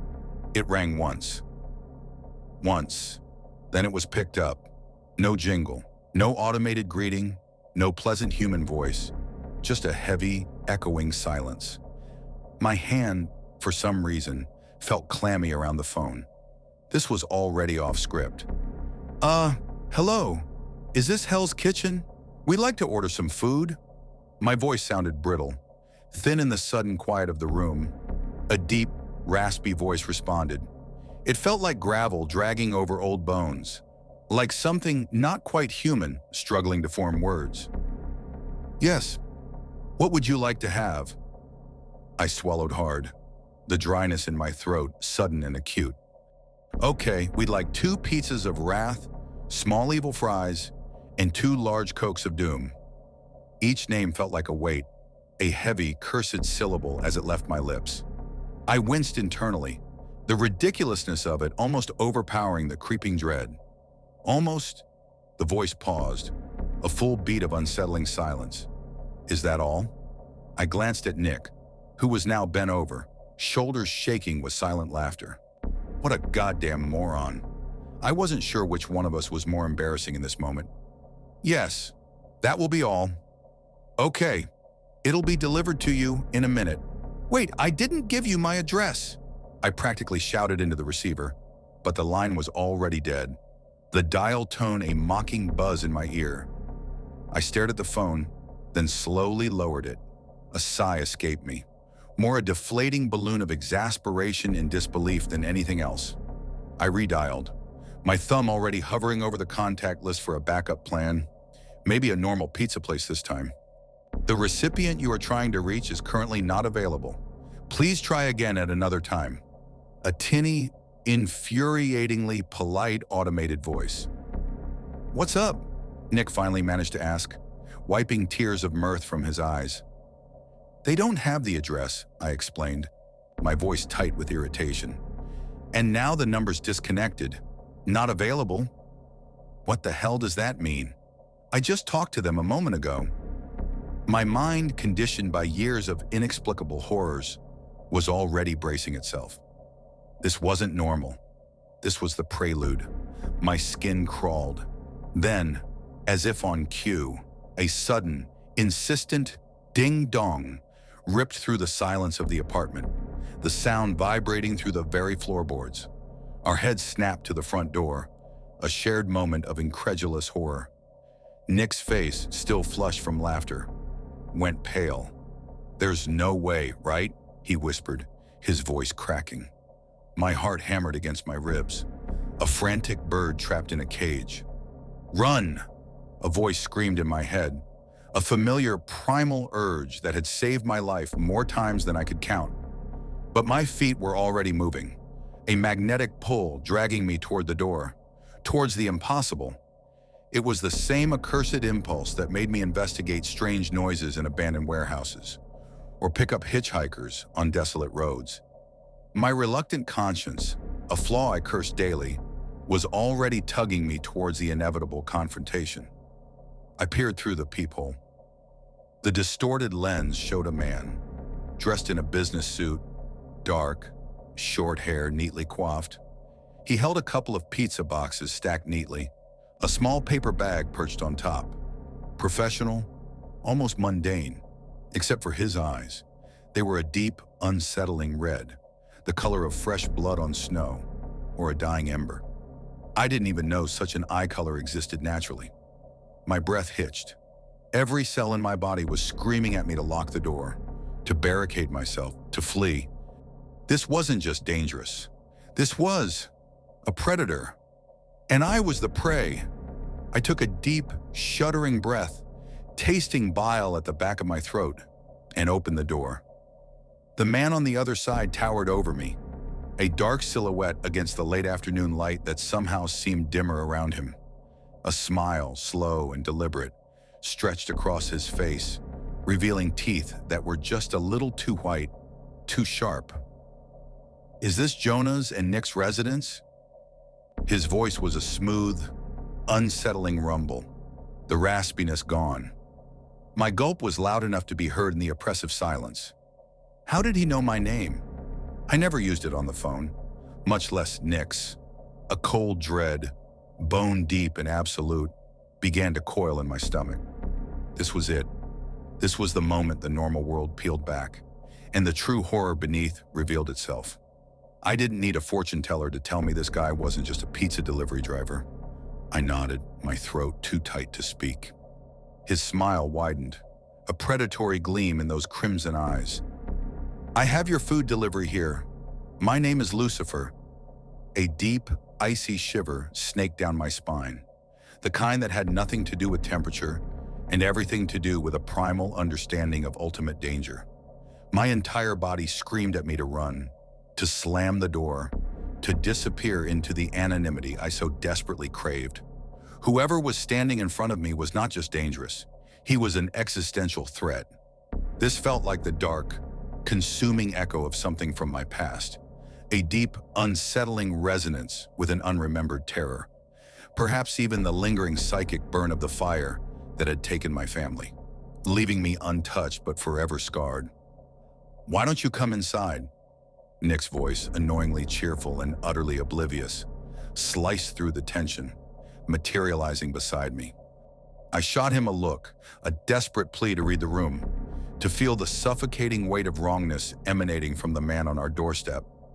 He ignored me, as people always did when it came to reading my unspoken warnings. We both stepped aside, a surreal, horrifying welcome, and let Lucifer, the fucking Prince of Darkness, into our cramped living room. The air shifted, grew heavier, as he stepped over the threshold.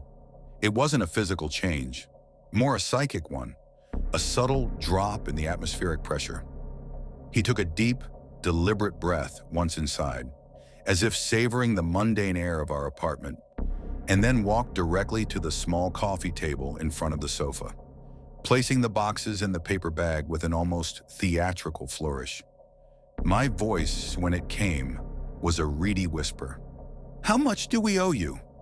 The question felt absurd, a desperate clinging to normalcy in a rapidly unraveling reality. He turned, his smile still fixed, those impossibly red eyes fixing on us both. "Would you like to pay now, or after you die?"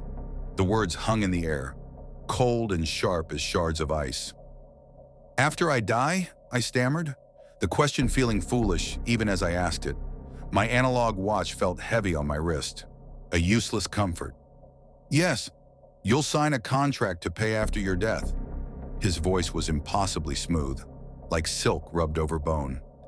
"I'll pay after I die," Nick chirped beside me, a wide, enthusiastic grin plastered across his face. "Sounds fun." My God, the sheer idiocy. He was going to get us both killed, or worse. "I'll pay now," I responded immediately, the words like a desperate prayer. How would I even pay after I died? This sounded less like a business transaction and more like a demonic scam. Nothing, absolutely nothing about this situation made any sense. My instincts, honed by years of running from the incomprehensible, were screaming for escape. Lucifer nodded, a small, knowing movement, and clapped his hands together. The sound was like two stones grinding, dry and resonant. In an instant, two folders, thick with documents, materialized on the coffee table beside the pizza boxes. They weren't there a second ago. They simply appeared. My breath caught in my throat.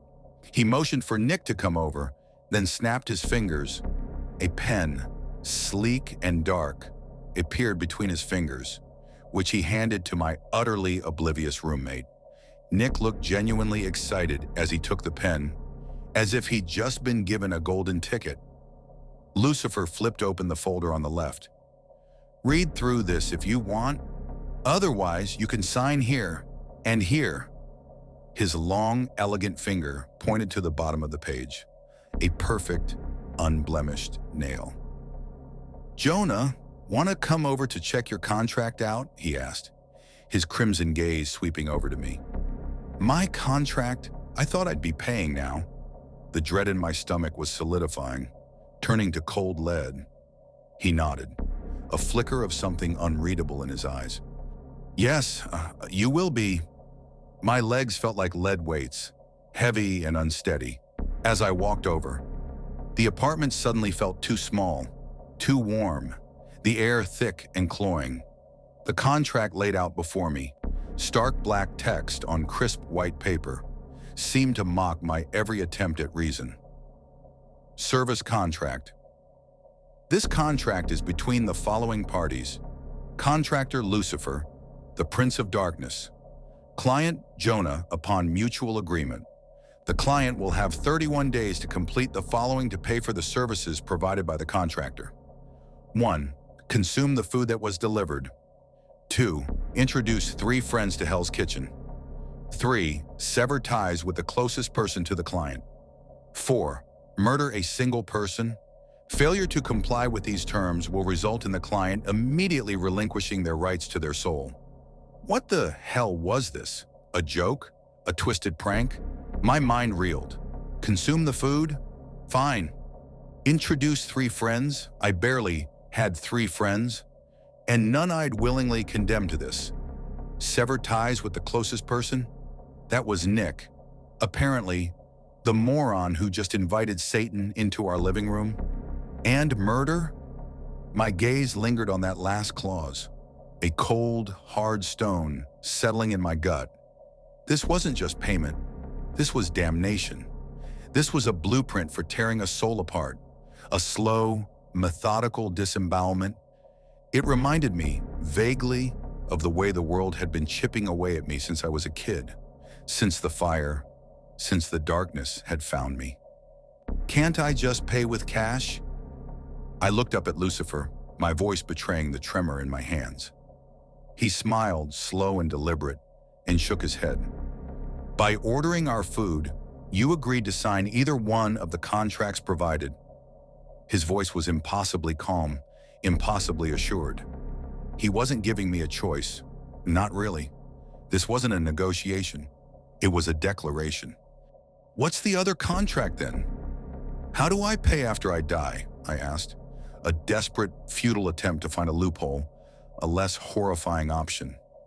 He nodded to himself, as if appreciating my tenacity, or perhaps just savoring the moment. You'll work at Hell's Kitchen for 7 years. After that, your debt will be paid off. My jaw tightened. 7 years of servitude in a literal Hell's Kitchen after I died? The first contract was a nightmare of moral decay.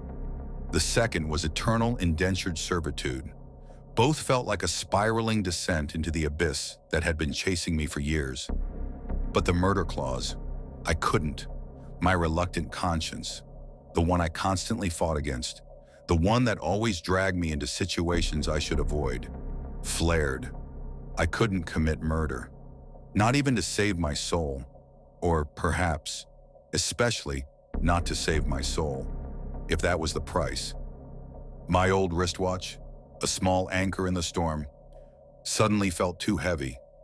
I swallowed hard, the muscles in my neck protesting, and took a deep breath that did little to calm the frantic hammering in my chest. I wish to pay after my death. Then, the words were a bitter pill, a surrender, but at least it didn't involve me becoming a literal murderer. Yet, Lucifer clapped his hands together, the dry, stone-grinding sound echoing in the small room. "Excellent choice," he exclaimed, a little too loudly, a little too gleefully. The very air around him seemed to hum with dark satisfaction. A new contract shimmered into existence before me, replacing the old one. Just like that, no sleight of hand, no flash of light, just there. Service contract. This contract is between the following parties: contractor, Lucifer, the Prince of Darkness; client, Jonah. Upon mutual agreement, the client will work at Hell's Kitchen for 7 years after they die. Failure to comply with these terms will result in the client immediately relinquishing their rights to their soul. How did I even get here? One minute I was a cynical, world-weary drifter trying to keep my head down, trying to outrun the ghosts of my past, and the next I'd signed away my soul for a damn pizza. This was the cosmic joke. This was why I never got comfortable. This was why I stayed on the move. Because the universe, or whatever malicious entity governed it, always found a way to drag me deeper into its own sick game. The vague, persistent feeling of being marked, of being a magnet for the worst kind of evil, solidified into a terrifying certainty. "Done!" Nick exclaimed, a triumphant grin splitting his face from ear to ear. He handed the pen back to Lucifer, who took it with a languid grace. Lucifer pointed the pen toward me, the dark tip seeming to pulse with malevolent energy, signaling for me to take it. His red eyes bored into mine. "Ready to sign?" My hand trembled, a visible tremor that I couldn't control. What if I don't want to sign either contract? It was a pathetic, sure, last-ditch effort, a desperate cry against the inevitable. Lucifer sighed, a sound of profound exasperation, and placed a palm over his face. The gesture was shockingly human, almost bored. Then, as he dropped his hand, his features seemed to ripple, subtly twisting. His eyes blazed, a deeper, more infernal red, and his voice dropped, turning into a guttural, demonic growl that vibrated through the floor and directly into my bones, chilling me to my marrow. "Refusal to sign either contract will result in your immediate extraction to hell, where you'll stay till the end of time." The raw power in his voice, the sheer, undeniable threat, hammered into me. My pathetic defiance crumbled. The choice wasn't between bad and worse. It was between bad and oblivion. I took the pen from his hand, my fingers brushing against his cold, strangely smooth skin. He retracted his palm from his face, and his features seemed to snap back into their perfectly human, slightly unsettling form. He even adjusted his collar, as if the brief display of cosmic power had disheveled him. My hand was shaking so violently I almost dropped the pen. The signature I scrawled was barely legible, a grotesque parody of my name. It felt like signing my own death warrant, my own damnation papers, all for the sake of avoiding being dragged to a literal hell right now. Survival was a grim, joyless business. "Excellent!" Lucifer exclaimed, his voice regaining its unsettlingly cheerful tone. He clapped his hands together again, and the contracts, mine and Nick's, vanished as swiftly as they had appeared, leaving no trace behind. "I hope you enjoy your food," he commented, a beatific smile on his face, and began walking back toward the front door. "We will." "So," Nick responded, still utterly enthralled, still clueless. Once the front door clicked shut behind him, sealing us back into our apartment, I didn't just sit down, I collapsed onto the couch, every muscle in my body suddenly devoid of strength, my hands shaking uncontrollably. A cold sweat plastered my shirt to my skin. My heart was still hammering, an erratic drum solo in my chest. I stared at the closed door, half expecting it to burst open, half expecting something, anything. Meanwhile, Nick, oblivious to my near catatonic state, had already ripped open the paper bag, pulled out his Coke of Doom, and was taking a long, noisy sip. He then tore into the pizza of wrath, the aroma filling the room. "What the hell just happened?" I managed to choke out, my voice still hoarse, a thin thread of disbelief woven through it. Nick looked up, mouth full, pizza grease shining on his chin. "What do you mean? They delivered our food. Nothing else happened." He swallowed, then took another bite. "This is the best damn pizza I've ever had. Jonah, you gotta try this." I sighed, a long, drawn-out sound of resignation. Since I'd essentially signed my soul away to the Prince of Darkness for this damn thing, I might as well eat it. My stomach was still rumbling, a strangely persistent, mundane need in the face of such profound horror. Nick nodded profusely, already halfway through his first slice. In stark contrast to the terrifying, soul-shattering experience of dealing with a literal demon, the food tasted incredible. It was better than anything I'd ever had before. The crust was perfectly crispy, the sauce a complex symphony of savory and subtly spicy notes, the toppings fresh and flavorful. It was a culinary masterpiece, a fleeting moment of perfection that seemed utterly impossible given its provenance. It was a taste that bypassed mere hunger and resonated on some deeper, more primordial level, leaving me feeling energized. Too energized. All that was yesterday. Nick and I hadn't talked about it again. He probably thought I was having a breakdown, or just being my usual paranoid self. But this morning, something snapped. We'd had a small fight. Over what? I barely remembered. Maybe a dirty dish. Maybe a misplaced remote. It escalated, faster than it should have. A sharp word, a shove, and then the rage. It wasn't mine, not entirely. It was cold, pure, exhilarating, and completely alien.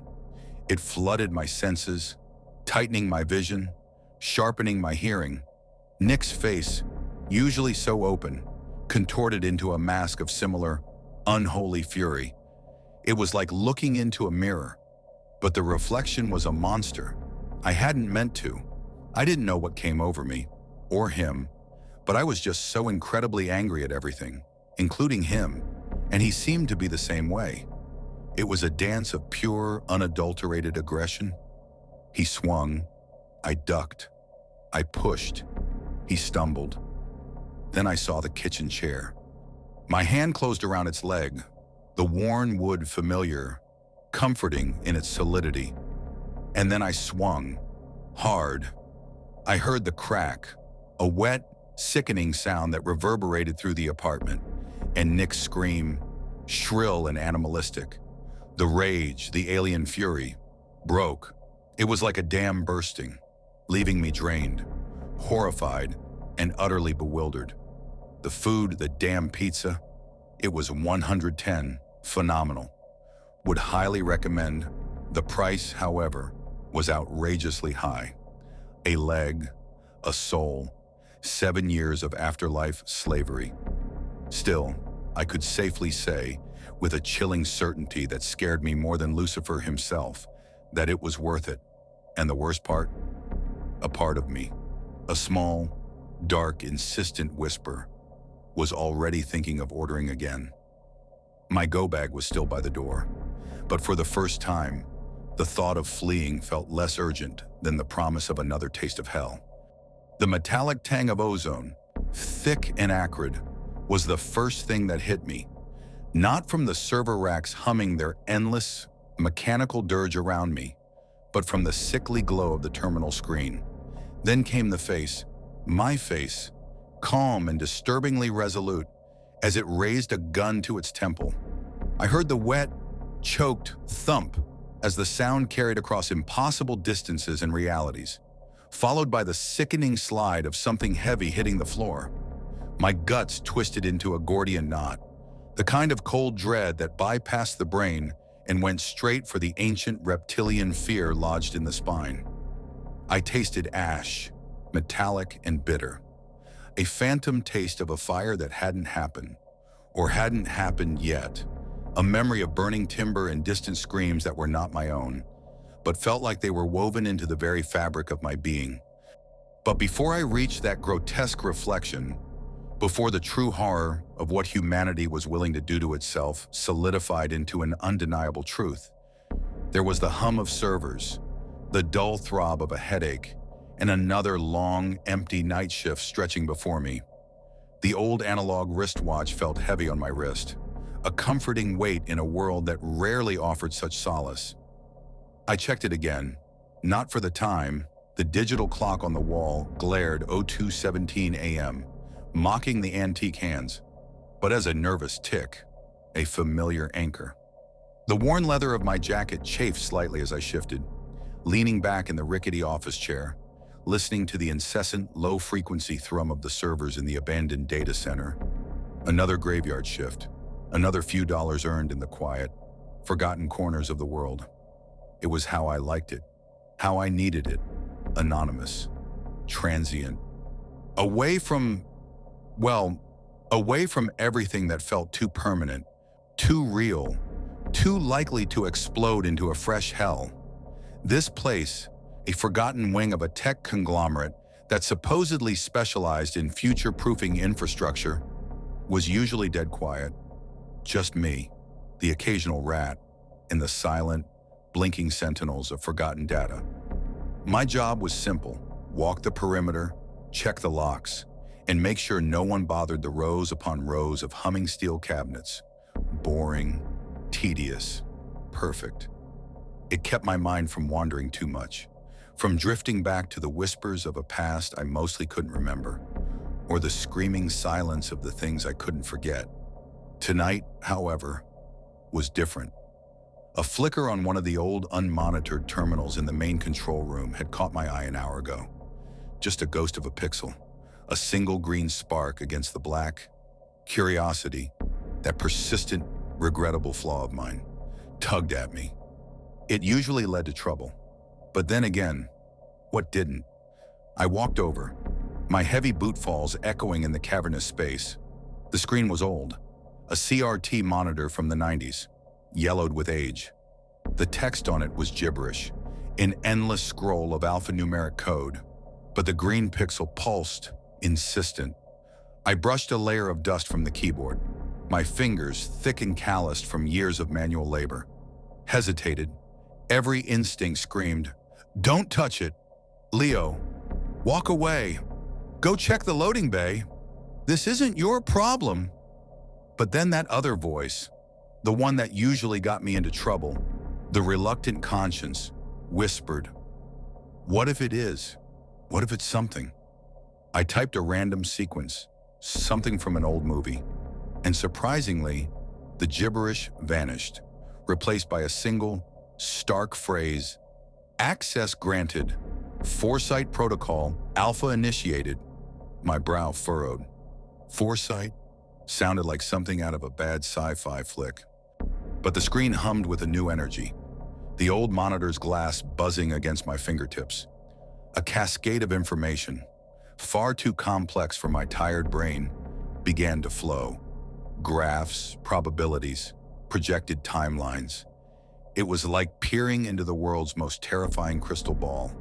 My cynicism, usually a thick shield, began to crack. This wasn't just data. This felt real, too real. Then came the alerts.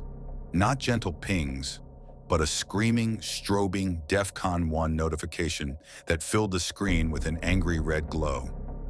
Apocalypse imminent, 65% probability within 96 hours.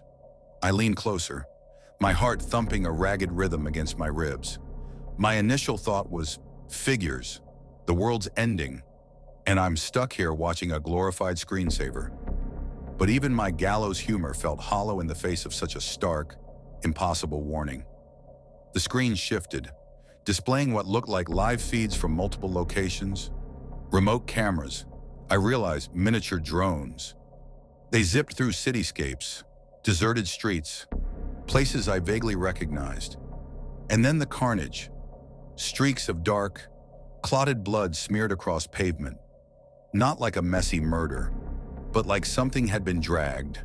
Mangled corpses, twisted into grotesque poses, their limbs splayed at unnatural angles. This wasn't riots. Riots left broken glass and burning cars. Sure, but they didn't rip people apart like wet paper dolls. And these bodies, they weren't scattered. They were in lines, as if a stampede had come to a sudden, violent halt, as if they'd been running. I remembered the old house, the way the shadows had played tricks, the way the air had grown heavy, suffocating, the sheer, unadulterated terror of something else being there, something that didn't belong. This footage, this bleak, impossible future, dragged me back to that same primal fear. It was the same wrongness, just writ large, splashed across an entire city. My finger instinctively went to my watch, tracing the cool metal bezel. What the hell was I looking at? And why did this dormant system suddenly spring to life for me? I didn't have any answers, but I had a knot of ice in my stomach, growing tighter with every new image. The screen flickered again, tuning into a garbled radio transmission. It took a few moments for the ancient system to clear the static, but then a voice, unmistakably the President of the United States, cut through the hiss. He sounded tired, broken, like a man who'd seen too much of the night. My fellow Americans, to those of you who are left, we are fighting as hard as we can. The situation on the West Coast has continued to deteriorate. The incident in Reno a few days ago has spread throughout Nevada, into California, Oregon, Washington, Arizona, Texas, Utah, Idaho, Colorado, Wyoming, Montana, and Oklahoma. The bugs have also been confirmed to have crossed the borders into Canada and Mexico, and reports indicate that the situation is dire. To those of you still alive in the affected states, I urge you to remain in your homes. Remain indoors, away from the outside. We will send help if we can, but until then, you must survive as long as you can. Bugs, not a clever code name, but literal bugs. I'd seen things that crawled, things that skittered, things that twisted human flesh into grotesque parodies, but never on this scale. Never an entire nation collapsing under the weight of insects? My mind immediately went to the cold dread of that isolated farmhouse, the feeling of something scuttling just out of sight, just beyond the edge of perception. This was that nightmare, amplified a million times over. The president's voice faded back into static, but the implications hung heavy in the air, a sickening stench of fear and decay. Reno, that was where it started. The system, seemingly reading my unspoken thought, began to reroute the active probes, focusing them on the city. The display shifted, showing various time markers, ranging from 24 hours past to 168 hours future. It was like looking through a window into different moments of impending doom.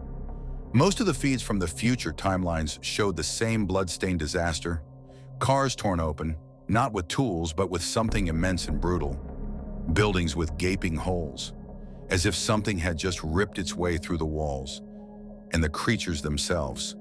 The first was a fly, massive, buzzing with a sound that would rattle your teeth loose, feasting on a corpse in the street.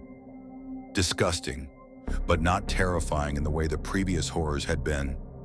Then came the mantis, tall as a man, its segmented body gleaming with an impossible bark-like texture.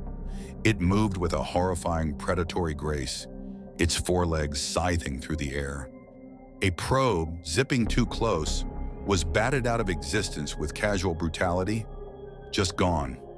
Another moment, another small terror that reminded me of the fleeting nature of life, the sheer fragility of being, a lesson I'd learned, unasked, too many times before. The camera feeds kept coming, giant, hairy spiders, the size of pickup trucks, scuttling through ruined alleyways, their multiple eyes glinting with a cold, alien intelligence. Spiky grasshopper-like things, leaping across rooftops, their mandibles clicking with an unsettling hunger. Centipedes, dragonflies, moths, some seemingly harmless, others clearly predators. They swarmed out of Reno like a tide of chitin and legs, an unholy exodus from an insectophobe's worst nightmare. So many of them, all of them. I sat there, mesmerized and repulsed, for what felt like hours, though my wristwatch insisted it was only 30 minutes. Where had they come from? A biological weapon? A genetic experiment gone wrong? If so, why no warning? My brain, already frayed from a lifetime of inexplicable horrors, struggled to find a logical framework. There was none. Just the horrifying, undeniable fact of these things, crawling, leaping, tearing. The system, as if responding to my confusion, automatically began pulling up older footage, rewinding the timeline. It zeroed in on Wednesday and Thursday of the previous week. I saw more of the city, eerily normal for a time. Then, early Thursday afternoon, a police channel crackled on the audio feed. 10-4, multiple units responding to a vehicle, ripped open, near the water treatment plant. Affirmative, ripped open, something large. Be advised, proceed with caution. The system immediately redirected probes to the water treatment plant. I saw it then, firsthand. A car, a standard sedan, looked like a crushed soda can. And out of the wood, moving with astonishing speed, came one of the massive spiders. It was a blur of dark limbs and gleaming fangs. It wrapped its legs around the car, tearing through the metal like it was paper, its fangs working into the twisted wreckage. I didn't see the people inside, but the wet, slurping sounds, the way the spider's abdomen pulsed with a ghastly expansion, told me everything I needed to know. An ugly way to go. Just another statistic in a world that seemed determined to prove how inventive it could be with its cruelty. I leaned forward, peering at the screen, my breath catching in my throat. The probes kept shifting, going back further. Half an hour before the attack, the spider was there, moving through the dense foliage, clearly coming from the treatment plant. Interesting, most horrors came from the outside in. This one seemed to be emerging from within, from some hidden, festering core. A few more clicks, more data scrolls, and the probes were inside the plant. An hour before the attack, 2 drones, like tiny mechanical insects themselves, navigated a large pipe, the same one the spider had emerged from. The air inside was thick with the smell of stagnant water and something else, something cloying and sickly sweet, like rotting fruit. The pipe opened into a vast, cavernous chamber, filled with massive vats of treated water, and there, amidst the industrial machinery, was the spider, resting, waiting, a sentinel. I kept the probes away from it, directing them deeper into the plant. More bugs, smaller ones, but still monstrous. Dead bodies, too, scattered amidst the equipment, half-eaten, signs of cannibalism amongst the bugs themselves. It was a biological nightmare, but still no source, no obvious point of origin, just a lot of very dead people, and a hell of a lot of very hungry insects. It was like a particularly bad dream I once had about being trapped in a house that was slowly turning into a hive. Every surface crawling, every shadow a potential new horror. The cold dread from that dream clung to me, chilling me to the bone even in the warmth of the server room. I sent the drones back again. One went back a full day, the other only 2 hours. The feed from a day ago showed a normal water treatment plant, clean, operational, no corpses, no giant bugs, just the steady hum of machinery. Peaceful, ominously so, the feed from 2 hours ago. However, most of the staff were dead or in the process of being devoured. The place was a charnel house, swarming with the things. The origin was still elusive, but I could wait. I had to know. My reluctant conscience, that nagging voice that constantly put me in harm's way, wouldn't let me look away. And then I saw it. Shapes, bubbling up from the depths of the treated water pools. Not just emerging, but forming. The water seemed to coalesce, to thicken, to twist into chitinous limbs and gleaming eyes. Mantises, flies, mosquitoes, bloated and pulsating. They pulled themselves from the rotten depths, confused, hungry, shambling, searching for sustenance. They were born of the water. I maneuvered a drone closer, peering into the murky depths.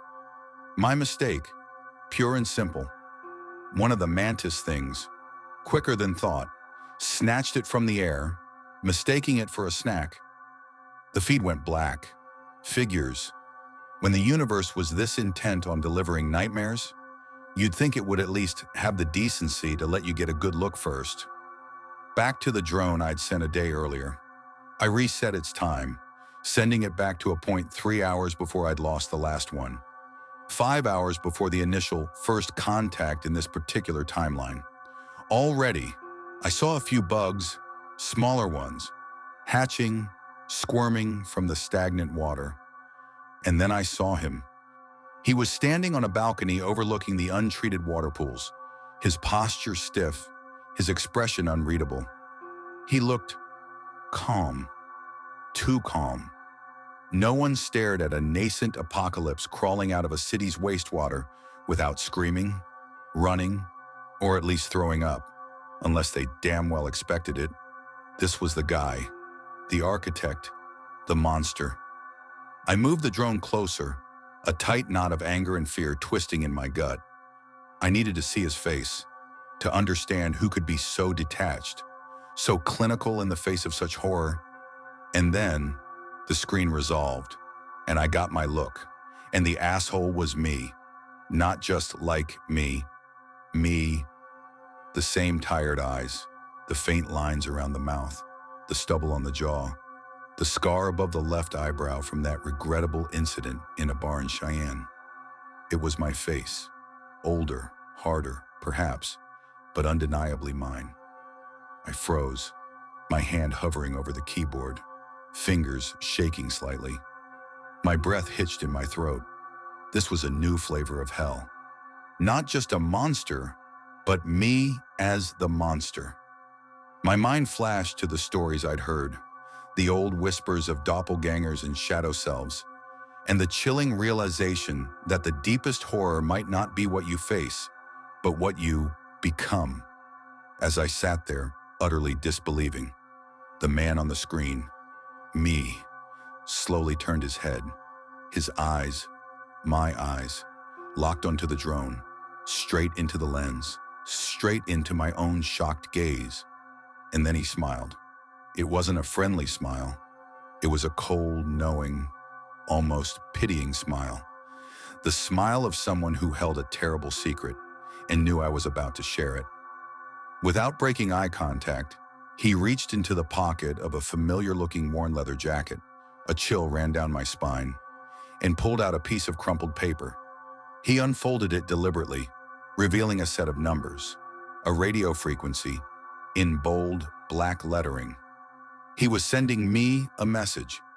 My future self, my alternate self, the architect of this monstrous plague, was communicating with me. My palms were suddenly slick with sweat. My heart hammered against my ribs. A frantic drum solo. Should I listen? Every fiber of my being screamed no. This was insanity. But that reluctant conscience, that fatal flaw, whispered, what if it's important? What if it's the key? What if it explains everything? I sat in silence for a long time. The only sounds the whirring of the servers and the frantic thumping of my own heart. The man on the screen, my grotesque reflection, went back to studying the horrors emerging from the water. He seemed utterly, chillingly serene. Then he turned and walked away, towards the offices within the plant. I made the drone follow him, a silent, unseen specter. He didn't seem to mind. Every now and then, he glanced back at the camera, that same chilling smile playing on his lips. He knew I was there. He wanted me to be there. He entered the offices, the door swinging shut behind him with a dull thud. He locked it, then walked over to a cubicle and sat down. He looked at the camera one last time, the smile fading into a weary, almost resigned expression. Then, with a slow, deliberate movement, he pulled out a gun. My stomach lurched. He placed the crumpled paper on the desk in front of him, the radio frequency glaring up at the drone, at me. Then, he raised the gun to his temple. I watched, powerless, mesmerized by the horror. A cold, creeping paralysis locked my limbs. My past traumas, the things I'd seen, the close calls, the faces of the lost, all flashed through my mind. A frantic, silent montage. But nothing had prepared me for this. He pulled the trigger. The sound was muted by the drone's audio, but the image was stark, undeniable. My own head, exploding in a crimson mist, my own body slumping. I watched myself die. It was beyond description, beyond grief, beyond fear. It was a profound violation, a tearing of the very fabric of identity. For a long moment, I just sat there, my hand clamped over my mouth, tasting bile, My eyes, wide and unblinking, were fixed on the screen, on the lifeless form of what should have been me. Then, inevitably, my gaze drifted to the crumpled paper, the radio station, his last words, my last words. I had to know. The compulsion was overwhelming, a desperate need for answers, for understanding, for anything that could explain this obscene act. I tuned the archaic system to the frequency. Static crackled, then a voice, my voice, clear and chillingly calm, cut through the noise. "Hey, Bill!" The name hit me like a physical blow. Bill. So that was his name in this reality, the original narrator. Not Leo Vance. Not me. A chilling thought, a ripple in the fabric of what I thought I knew. I pushed it down. Focus. I know you're probably pretty confused by all this. Trust me, I was too.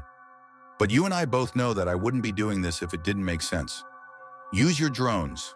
Take a good hard look into the future of these timelines. Not the immediate future. Give it 100, 200 years. Just look. That's all I'm asking you. Look. The message paused. My hand trembled as I opened the settings for the drone. What did I have to lose? I just watched myself commit suicide on screen. What fresh hell could be worse? So I sent it forward. First by 100 years. The landscape was changed, scarred. Reminders of the bugs were everywhere. Colossal, petrified exoskeletons rising like grotesque monuments.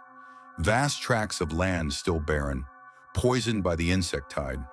Humanity was decimated, clinging to existence in scattered, desperate enclaves. But something else was there. A resilience, a quiet strength, a technology that was rough, utilitarian, but undeniably advanced. Then by 200, the scars were healing. Green shoots pushed through the rubble. The remaining structures were being repurposed, rebuilt with a strange, organic architecture, like bones reinforcing new flesh. People looked different, leaner, wiser. There was a quiet dignity in their faces, a sense of unity forged in unimaginable hardship. The air felt cleaner. The silence, no longer a void of despair, was filled with a profound peace. Then by 300, and I saw it all. A new world, a united world, generations of hardship. Yes, a crucible that had tested humanity to its very core. But out of it, a phoenix had risen. Technology had taken a brutal step back. Yes, but then an incredible, exponential leap forward. A new renaissance, not of art or philosophy, but of spirit. A symbiotic existence with a regenerated, albeit scarred, planet. A utopia, born from the ashes of genocide. I could not have imagined it. It was beautiful, haunting, and utterly terrifying in its cost. I kept looking, wanting to explore every facet of this impossible paradise. Hours could have slipped by unnoticed, but the voice on the radio, my voice, cut through the awe, as if sensing my inner turmoil, as if knowing exactly what I had seen. Of course it knew.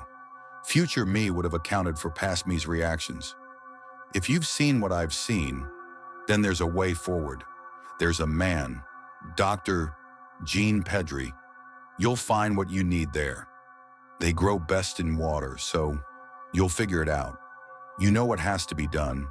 If I'm right, most versions of you will do it. Some of you will even succeed. Others will of course fail, but that's okay. You and I both know we can't save every future, but we'll save enough of them. Isn't that worth it? Was it? My mind reeled, grappling with the sheer, monumental horror of it, sacrificing millions, billions, for a theoretical future, breaking eggs to make an omelet, but the eggs were lives. The omelet, a world forged in the crucible of unimaginable suffering. It was the same twisted logic I'd heard before, whispered in the dark corners of the world, in the eyes of men who believed they held the keys to salvation, even if it meant damnation for others. It was the same terrifying conviction I'd seen in the eyes of the lost, the broken, the ones who saw the world as a game to be won, no matter the cost. No, it wasn't worth it. Not like this. My reluctant conscience, the despised, inconvenient part of me, reared its head, burning away the awe and replacing it with a cold, righteous fury. There had to be another way. There had to be. This wasn't salvation. It was monstrous calculation.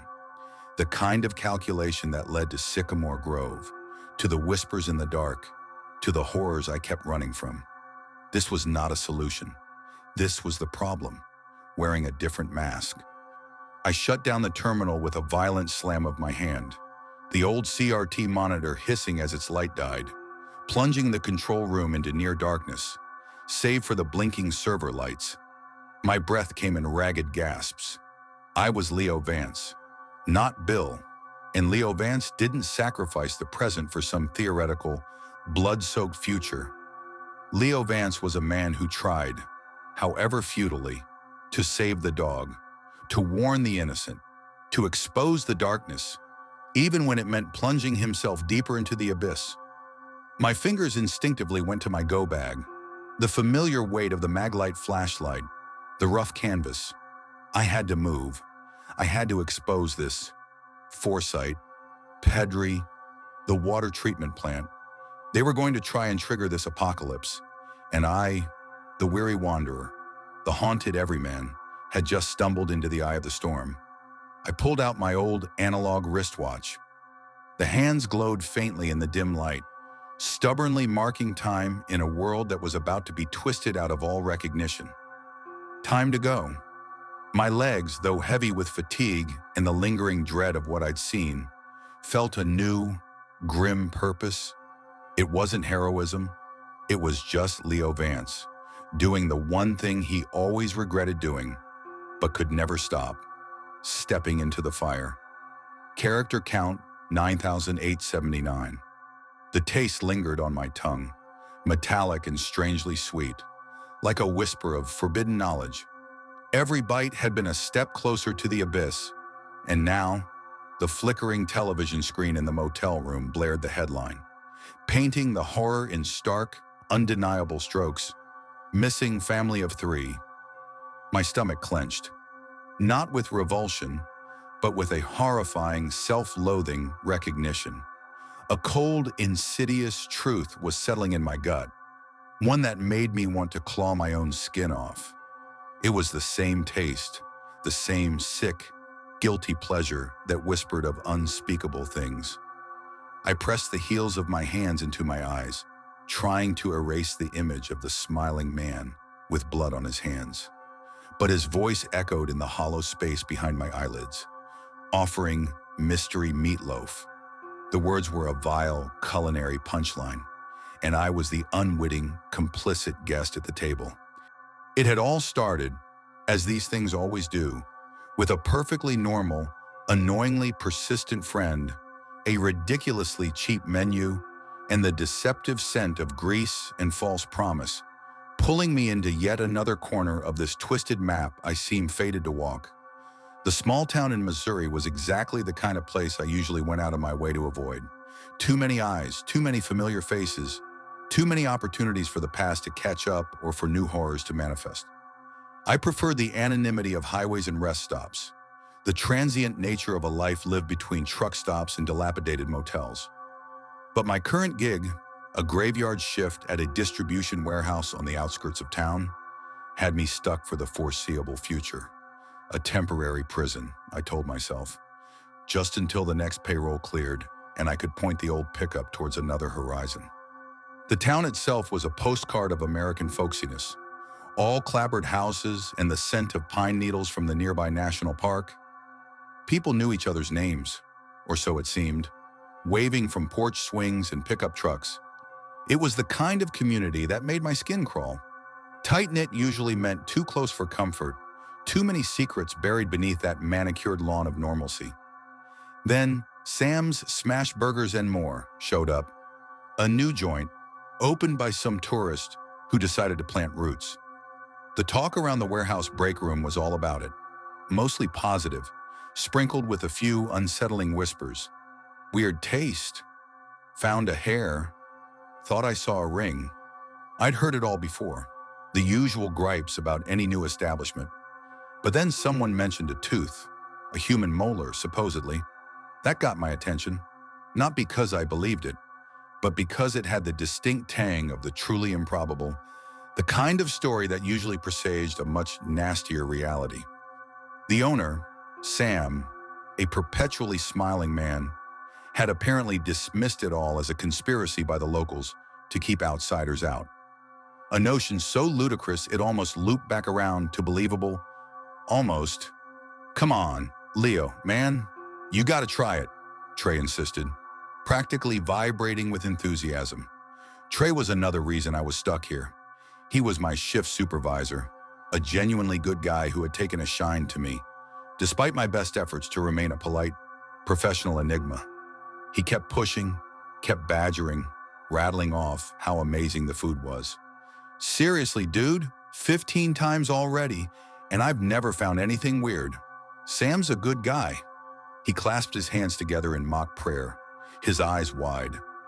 I stared at him, my gaze lingering a moment too long on his friendly, open face. A cold sliver of memory snaked through me. The easy trust I'd once placed in a familiar face, only to find a hollow, monstrous imitation beneath. Mitch. Goddamn Mitch. The paranoia was a constant companion now, a low hum beneath the surface of my consciousness. It flared brightest when someone was too nice, too insistent. 15 time, I echoed, the words tasting like ash. You're either an idiot savant for cheap eats, or you've developed an iron constitution for local legends. Trey laughed, oblivious, and for a second, I felt a pang of something akin to guilt for my dark thoughts. He was just a regular guy. Probably. Okay. I relented, a sigh escaping me that tasted of resignation. Fine, but only to shut you up. And if I find a toenail in my fries, I'm blaming you. We shared a strained laugh, mine more of a grimace, and headed out. Buster was back at the motel. Thank God. No way I was dragging him into another potential nightmare. He was probably curled up on the passenger seat of the truck, waiting for me to emerge from another one of my self-inflicted detours into the bizarre. My worn leather jacket felt heavier than usual, a familiar comfort and a constant reminder of the burdens I carried. I checked my analog wristwatch, more out of habit than need, the second hand sweeping its eternal, indifferent arc. 5:10. Time meant nothing when you were waiting for the other shoe to drop. Sam's smash burgers and more was something. From the outside, it looked like a repurposed roadside diner from the 70s, with a few sun-bleached picnic tables out front. The umbrellas faded like old bruises. Inside, it was clear what it had been: a laundromat, a brightly lit, slightly too clean laundromat, with a walled-off kitchen section where the massive commercial dryers once stood. The lingering scent of fabric softener was doing battle with the smell of sizzling grease, creating a bizarre olfactory cocktail. Laundry and burger, I muttered, shaking my head. Only in America. Trey, meanwhile, was already at the counter, beaming at the menu tacked up behind the register. It was short, a sparse list of classics: single, double, triple cheeseburgers, pork steak, house fries, fried pickles, and chili. Everything was listed at a shocking $2. $2. My cynical alarm bells started ringing like a fire truck. Nothing was that cheap without a catch. Nothing. The only things that came free in my world were pain and regret. This price felt like a challenge, an insult to the laws of economics, a blatant red flag fluttering in a non-existent breeze. You go first, I told Trey, my stomach rumbling in protest against my unease. My appetite had a nasty habit of ignoring my brain's warnings. He ordered a double cheeseburger, house fries, and a fried pickle. Fried? A pickle? I managed, my brow furrowing. My brain was still trying to compute the economics of $2 everything. Yo, Leo, wake up, man. Stop spacing out, weirdo. Trey laughed, lightly grabbing my shoulder. I flinched, almost imperceptibly, at the touch. My eyes narrowed, scanning his face for any tell, any flicker of something else. Nothing. Just Trey, good old oblivious Trey, my self-preservation instinct, honed by years of running from unseen things, was a nagging buzz in my skull. I felt like prey in a field of flowers, every petal a potential trap. I forced my attention back to the menu. $2 for anything. It screamed desperate or too good to be true, or both. My gaze lingered on the chili and fries. Can I get the chili and the fries? I asked, my voice a little rougher than I intended. Like, can you combine the two to make chili fries? The man behind the counter, Sam, was an older guy, maybe early 60s, with a round, pleasant face and eyes that crinkled at the corners when he smiled. His grin was wide, almost unnaturally so, like a mask that had been stretched too far.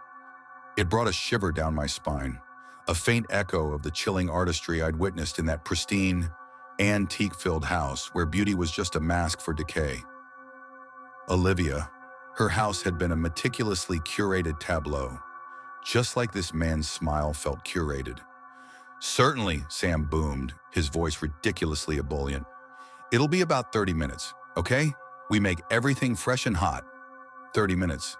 For chili fries, it was a long time for a fast food joint, but if everything was indeed fresh, I nodded. Trey nodded, and we found a booth. The booths were red vinyl, worn smooth in patches, probably from decades of restless laundromat patrons. The fluorescent lights hummed overhead, casting a clinical glow on the already sterile-looking interior. We hadn't been sitting for long when the smell hit us. Not just the faint, battling odors of fabric softener and old grease. This was something else, a richer, deeper, more primal aroma. The scent of frying meat, yes, but also something earthy, almost gamey. It was intoxicating, a heavy, musky cloud that seemed to bypass my nose and go straight for some ancient, lizard brain part of me. It instantly brought back a flood of half-formed memories, sensations more than images, a warmth, a feeling of security, a deep animal satisfaction. My mind, ever the masochist, immediately conjured a phantom ache, a memory of a time before the world went sideways. My father, a man I hadn't thought about in years, not willingly. He'd cooked, sometimes, big, hearty meals. I remembered the smile, broad and genuine, as he'd served up plates, my mother with her cheap camera, snapping photos. He dreamed of his own restaurant, a vision that had evaporated when the bank denied his loan. Then had come the bottles, the depression, the quiet house turning into a war zone, the fear that coiled in my gut every time I heard his heavy footsteps, the car wreck, the screaming, my mother kicking him out, the silence that followed, both blessed and damning. The universe, I reflected, was just a series of bad deals, one after another. No matter how good something smelled or felt, the price was always astronomical. 45 minutes later, not 30, a woman appeared, carrying our plates. She was young, maybe our age, with a perpetually tired expression that reminded me of my own face in the mirror most mornings. She placed the plates in front of us, and I found myself staring. The food looked artful. No, artful wasn't right. It looked perfect. The kind of perfect that felt wrong, like it had been designed by a surgeon, not a short-order cook. Every fry was placed with deliberate precision, every dollop of chili a miniature peak on a mountain range of golden potato. The cheese was melted exactly right, a shimmering blanket. It was immaculate, almost disturbingly so. "You see, bro, don't that shit look good?" Trey exclaimed, practically drooling. He lifted his burger, the cheese pulling in molten strings, the patties perfectly smashed, glistening with juice. The bun, too, was buttery, fluffy, with just the right amount of onion and lettuce peeking out. He was right. It looked impossibly good. Almost too good, like a prop in a horror movie, designed to lull the unsuspecting victim. The smile on Sam's face, wide and too bright, brought me back to Ethan, that charmer in the woods, whose appetites were far more particular than anyone could have guessed. He'd seemed so normal. This place felt the same. My chili fries were steaming, radiating a comforting warmth. The chili was thick, almost meaty, coating the fries perfectly. The fries themselves, despite being submerged in the concoction, were still stiff, crunchy on the outside, with soft, creamy potato on the inside. They were clearly hand-cut, thick and irregular, and coated in a seasoning that I couldn't quite place, familiar, yet alien. It prickled at the back of my throat, a subtle, addictive hum. I took a bite, then another, and another. The cascade of flavors was immediate, overwhelming, distracting. It was savory, rich, deeply umami, with a subtle sweetness that I couldn't pinpoint. My brain, usually a fortress of cynicism and paranoia, simply melted under the onslaught. It was delicious, horrifyingly, addictively delicious. For $2, the sheer absurdity of it should have been a red flashing light, but my senses were hijacked. I ate, shoveling the chili fries into my mouth, barely registering Trey's delighted slurping across from me. It was a compulsion, a need, a deep animal satisfaction that bordered on primal. The plate was almost empty before I even realized it. "Ha ha, told you this place is the best in town," Trey said, his mouth half full. "Yeah, no kidding," I mumbled, my voice thick. "This place, it's something else. The way the food was made, plated, immaculate. I'd believe it if this guy was a Michelin star chef." Trey just grinned. "I don't know who Michelin is or why their stars matter, but this food is bussin'." He said it with unearned confidence, perfectly unironically, and for a moment, I almost laughed. Almost, but then the food hit me, a wave of post-meal lethargy and a strange, almost shameful satisfaction. It was like I'd just eaten something I shouldn't have, something forbidden. We finished, pushing the empty plates across the table.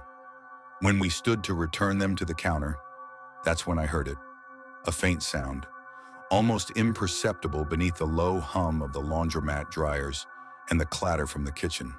A muffled cry, like someone was trying to yell, but their voice was swallowed by something thick, heavy, a plea, a choked gasp. My blood ran cold. The comfortable haze from the food evaporated, replaced by a sudden, brutal clarity. My ears strained, trying to isolate the sound, to make sense of it.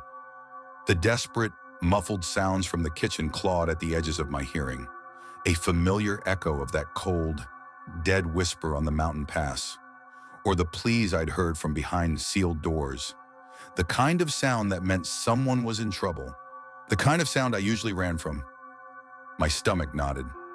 Damn that reluctant conscience of mine.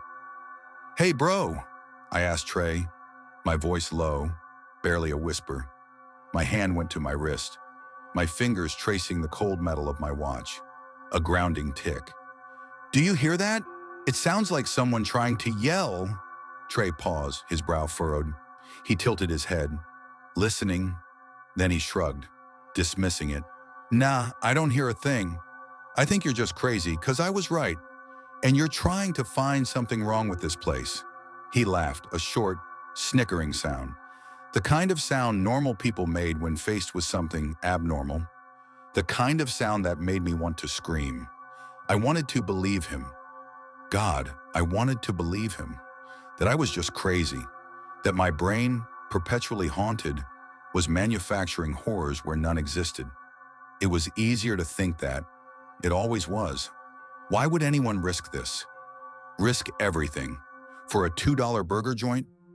The thought was too insane, too monstrous. I shook my head, trying to dislodge the clinging dread. "Let's just go," I said, my voice flat. My go bag, always packed in the truck, suddenly felt miles away, unreachable. As we reached the door, Sam, the owner, emerged from the kitchen. He was smiling again, that same too-wide, stretched smile, but this time, something else was evident. His hand, as he waved us out, was covered in blood. Not just a smear, but a wet, glistening coat. Too much. Far too much for a normal kitchen accident. The smell of something metallic, coppery, distinct from the grease, wafted from him. It made my gorge rise. "Come back later for our mystery meatloaf." "Waikiki," he called out, his voice booming with exaggerated cheer. A macabre joke that only he seemed to understand. A cold shiver, colder than any winter wind, ran down my spine. This wasn't a joke. This was a statement. The metallic tang, the unsettling sweetness of the food, the muffled screams, the too cheap prices, the missing tooth, the bloody hand. It all clicked into place with horrifying, sickening clarity. Another farm, another harvest, just a different kind of meat, same in different cosmic butchers.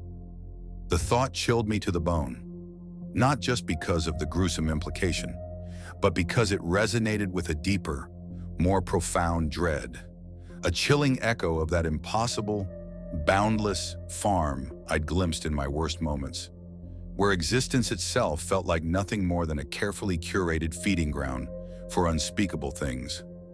I mumbled a goodbye, my voice catching in my throat, and practically dragged Trey out the door. My eyes scanned the street, searching for anything, anyone, but the world outside felt just as oblivious as Trey. This town, like so many others, was just a stage for the everyday monstrous. Last night, curled on the lumpy mattress in my motel room, I watched the local news. My stomach was still a churning knot of unease, my mind replaying the image of Sam's bloody hand, the echo of those muffled cries. The local news anchor, her face grim, reported, "A vacationing family of 3 went missing earlier this week in our little town. Their car was found at the junkyard with nothing but bloodstains inside it. If you have any information, please call our helpline." My gaze drifted from the TV screen to the empty food container on the bedside table. My chili fries, the sickeningly delicious $2 chili fries. The taste, the weird, addictive, unforgettable taste. I felt sick, bone deep, soul sick. My hands started to tremble. I closed my eyes, trying to force the question from my mind, but it hammered against the inside of my skull, a relentless, horrifying drumbeat. Am I crazy, or does human meat actually taste good? The thought was a venomous serpent coiling in my gut, leaving a trail of ash and self-loathing. I refused to go back to that restaurant. I had to refuse, but a part of me, a dark, primal, disgusted part, knew the answer to that question, and it was the most horrifying truth of all. The sticky, cloying scent of overripe pumpkin pulp, fermented and sweet, mingled with something sharper, something metallic and undeniably visceral. It was a smell I knew far too well, a vile perfume that had followed me across countless state lines, a harbinger of the grotesque. The woman, or what was left of her, hung from the porch swing, a macabre scarecrow dressed in cheap, tattered black fabric, a ridiculously oversized witch's hat askew on her head. Her face, a mask of terror stretched taut and frozen in death, was already starting to bloat. A faint purplish discoloration creeping up her neck. A thick, viscous liquid, not pumpkin guts, but something dark and syrupy, seeped from the crude stick that wasn't a broomstick at all. It was a jagged, crudely sharpened pole driven clean through her chest, pinning her to the rotting wood. Dellen, the picture-perfect town that supposedly forgot Halloween, had just thrown the most elaborate, most horrifying party I'd ever had the distinct misfortune to witness, and I was, as usual, the unwilling guest of honor, the only one present who understood that this wasn't some local tragedy. This was just another Tuesday. It had all started so innocently, with the pumpkins, a slow, insidious creep of vibrant orange into a town that prided itself on its quiet, almost aggressively normal existence. I'd rolled into Dellen a month ago, the rust-flecked paint of my old pickup truck still grumbling from the last cross-country haul. I was looking for nothing more than a few weeks of blessed anonymity, a brief port in the perpetual storm of my life, and a paycheck from the night shift at the old cannery on the edge of town. Dellen had seemed ideal, tucked away. No real draw for tourists, just a sleepy little dot on the map where I could lay low, pretend to be just another tired man clocking in and out. I hadn't expected the storm to brew right here, under the guise of an autumn harvest. Dellen was a place that almost hurt to look at with its pristine lawns, its neatly trimmed hedges, and houses that looked like they'd been plucked from a postcard. Cozy, the locals called it. I called it suspiciously quiet. My old analog wristwatch, a nervous habit, felt heavier on my wrist than usual in this almost oppressive stillness. My worn leather jacket felt too conspicuous. The town, I'd learned quickly, had a peculiarity. They didn't acknowledge Halloween. Not a single plastic spider web, not a grinning jack-o'-lantern, not even a whisper of the word. They just skipped October 31st. They loved autumn, though. They'd wax poetic about the crisp air, the kaleidoscope of leaves, the smell of wood smoke curling from chimneys. All the comfortable, non-threatening parts of the season. It reeked of suppression, like a collective, tightly wound spring. That sort of forced normalcy always put me on edge. Experience had taught me that the things people tried hardest to ignore were usually the very things that demanded to be seen. The pumpkins began their insidious invasion not with a bang, but with a whisper of green. They sprouted everywhere, in the front yards of perfectly manicured homes, on the grassy islands and roundabouts, even sprawling across the fields near the elementary school, their verdant tendrils creeping out of the rich, dark soil. At first, Dellen's residents, bless their naive hearts, found it charming, a quaint organic decor, a surprise gift from Mother Nature. I saw them point, smiling, cooing over the unexpected bounty. Me? My gut twisted.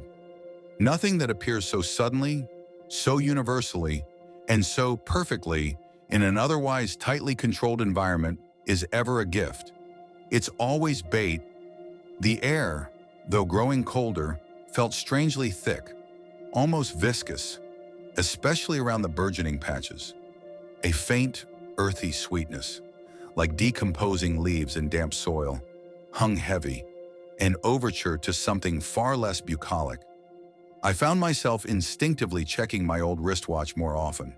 The tiny tick-tock, a futile attempt to impose order on a world that was clearly losing its mind.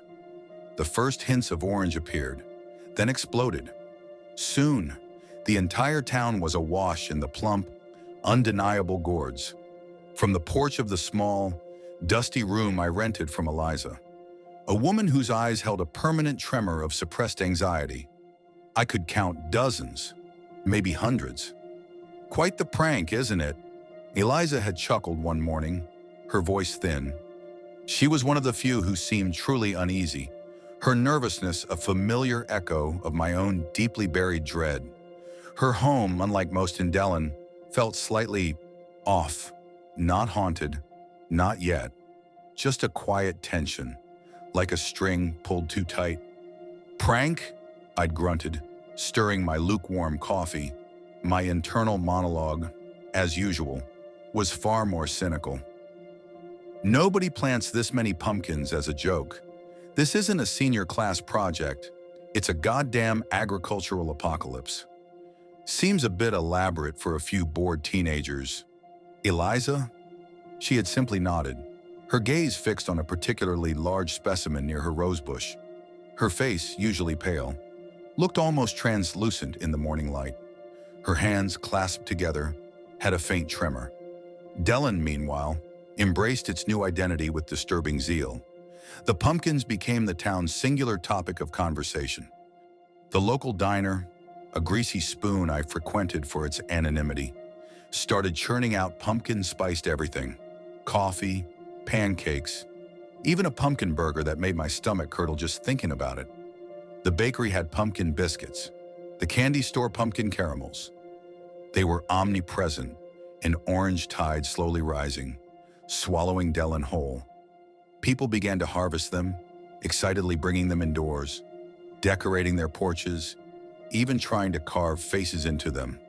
The irony, given the town's aversion to Halloween, was sickening. I found myself sketching in my small notebook more and more, not the typical monsters of my memory, but the unnervingly perfect spheres of orange, trying to capture the subtle wrongness that pulsed beneath their cheerful exteriors. It was a new habit, one I'd picked up to try and externalize the horrors I saw, to pin them to a page where I could at least pretend to control them. Eliza, my landlady, became increasingly agitated. She refused to bring any pumpkins into her home, her eyes darting nervously whenever one was mentioned. I'd seen her flinch when a neighbor offered her a carved jack-o'-lantern, a genuinely friendly gesture that had her recoiling as if from a venomous snake. "They're multiplying," she'd whispered to me one afternoon, her voice barely audible, her gaze fixed on the burgeoning patch across the street in Mrs. Finley's meticulously maintained front yard. Mrs. Finley, the local busybody, was already a legend in my short time here for her over-the-top gardening and even more over-the-top complaints about stray leaves on her sidewalk. I tried to dismiss it, to offer some semblance of comfort. "It's just growth, Eliza. They grow fast." But she shook her head, her eyes wide, a raw fear blooming in their depths that I recognized instantly. It was the fear of a rabbit cornered by a fox, the kind of primal terror that gnawed at your insides. It was the look I saw in the mirror on bad nights, when the memories, vague and indistinct, of the fire in the Sycamore Grove incident threatened to break through the carefully constructed amnesia. She clearly saw something I didn't, or wouldn't allow myself to see, something far beyond simple agriculture. That nagging spark of conscience, that damnable trait I despised in myself, flared. I couldn't just leave her to her terror. Not yet.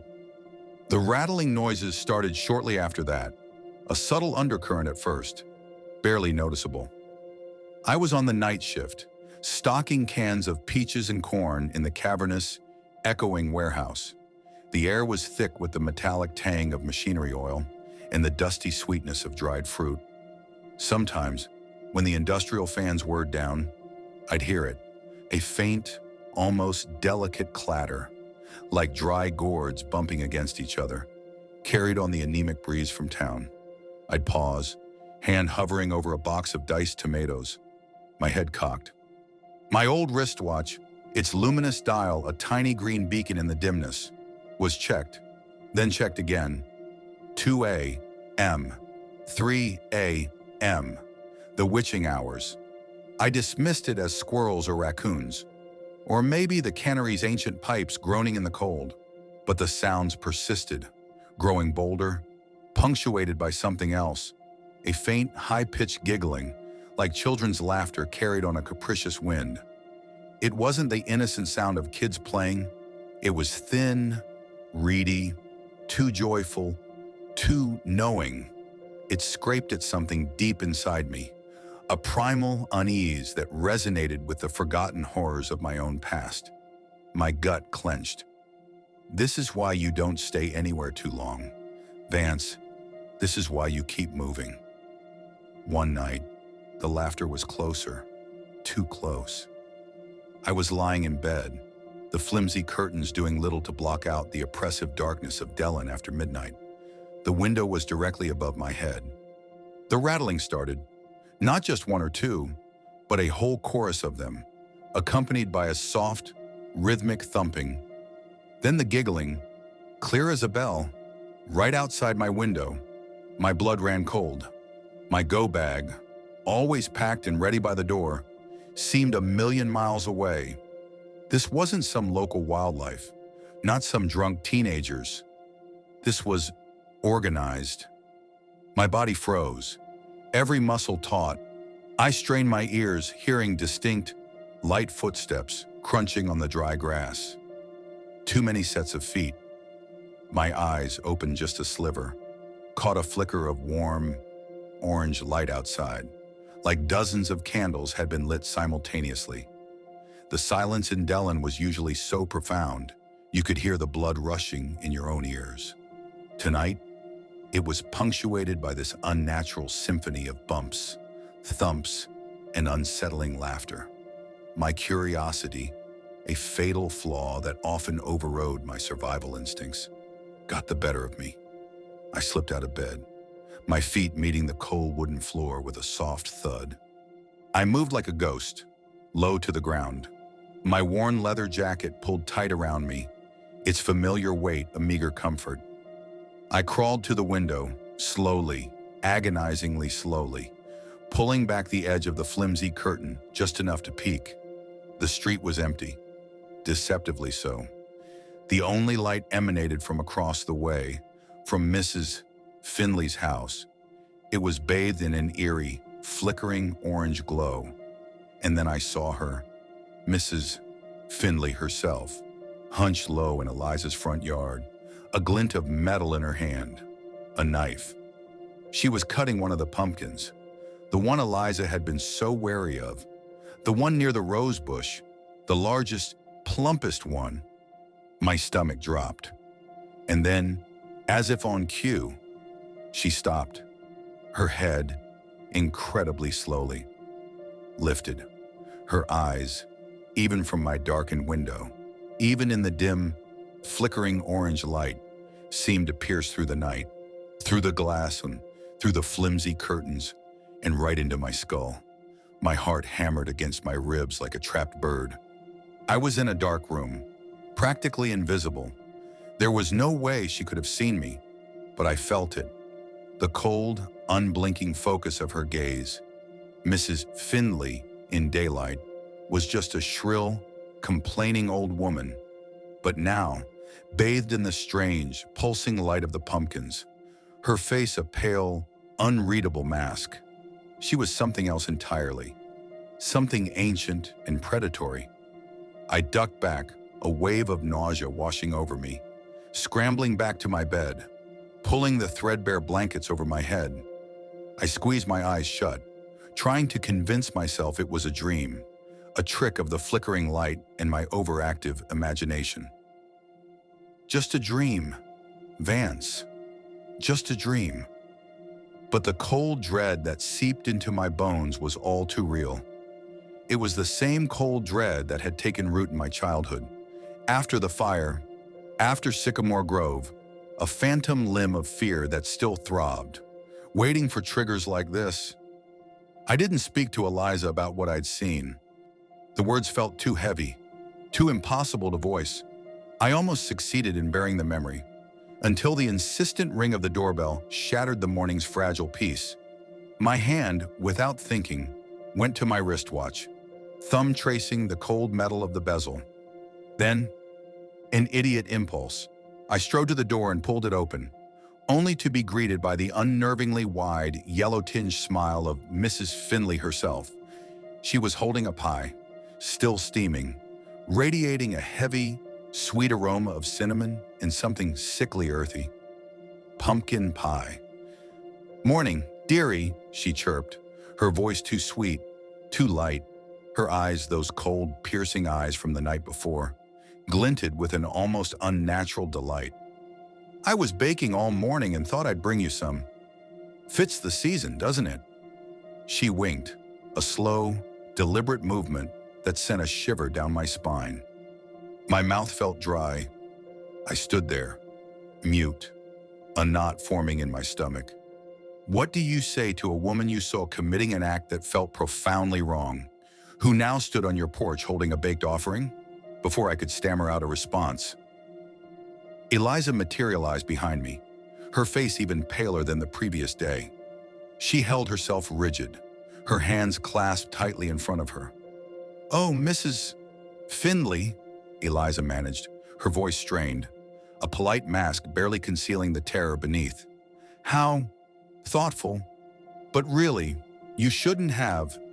You see, I'm quite allergic to pumpkin. A terrible shame, isn't it?" She already had her hand on the doorframe, ready to close it, to put a barrier between herself and the unnerving woman on the porch.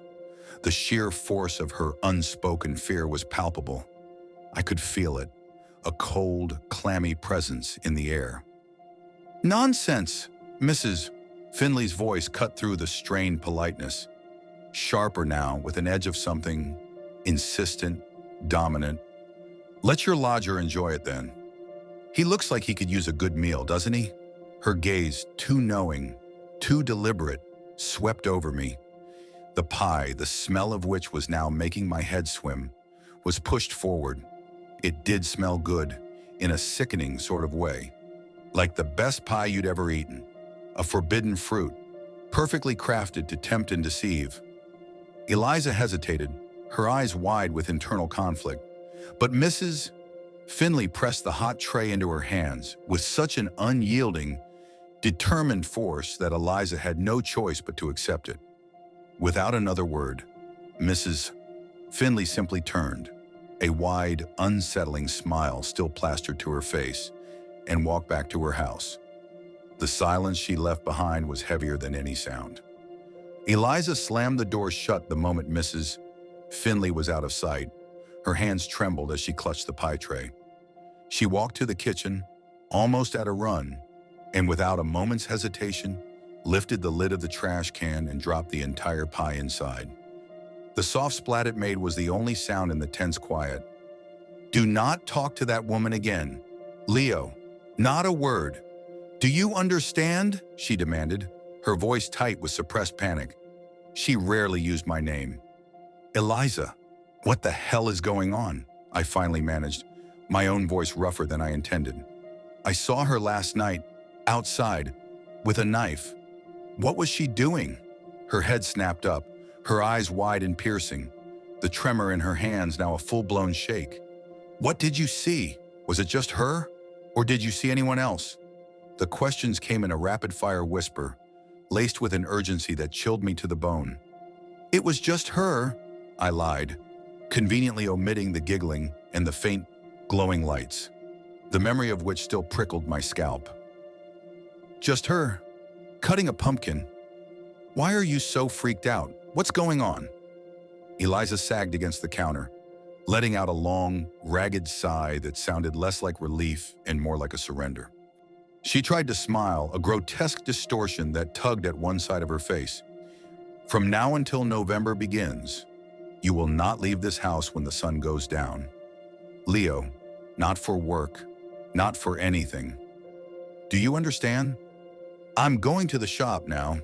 Get some supplies. You stay here. Wait for me." She didn't wait for an answer, didn't give me a chance to protest. She grabbed her keys, her purse, and almost literally stormed out the door, the sound of her hurried footsteps fading quickly down the street. I was left alone in the house, the metallic tang of something akin to fear hanging in the air, a familiar taste. Eliza didn't return until the afternoon, just as the sun began its slow, inevitable descent. The moment she was back inside, the house took on the atmosphere of a bunker.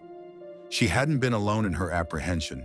She'd apparently spoken to others, perhaps even to my employer. She'd made arrangements for me to not come into the cannery for the next few nights, citing a sudden, mysterious illness. My cynical mind scoffed at the flimsy excuse, but my deeper, more primal instincts understood. They worked quickly, almost frantically, sealing the house. Heavy, dark fabric was tacked over every window, plunging the rooms into a perpetual twilight. Locks, already sturdy, were reinforced. Furniture was pushed against the doors. The transformation was swift and chilling. My go-bag was still by the door, a silent accusation of my foolish lingering. "What is happening, Eliza?" I pleaded, the weariness in my voice giving way to a flicker of genuine alarm. I felt like I was trapped in a play, a grim, absurd drama, and I hadn't even been given a script. "Can you please talk to me? You're acting like the apocalypse is coming." She looked at me, her eyes heavy with unshed tears, her face a map of exhaustion and terror. "There's a reason we don't celebrate this month in Dellen. Leo," she whispered, her voice barely a breath. "Because when we do, when we invite it in, there's someone else who joins us." She paused, her gaze drifting to the darkened windows, as if she could see through the heavy fabric. "Someone we never, ever want to see." Her voice hitched, a sob catching in her throat. "It seems someone invited them back this year, honey, but don't worry. They'll be gone again soon." That was all I got, a vague, unsettling prophecy of doom. After the house was secured, Eliza reverted to a semblance of normalcy, a chillingly forced performance. She cooked dinner, a bland, tasteless affair. We sat at the kitchen table under the flickering, incandescent light, and she spoke of trivial things, avoiding my every attempt to bring up the suffocating weirdness that now defined our existence. I ate mechanically, my gaze constantly drawn to the obscured windows, the heavy dread coiling tighter in my gut. It was late, past midnight, when the noises returned.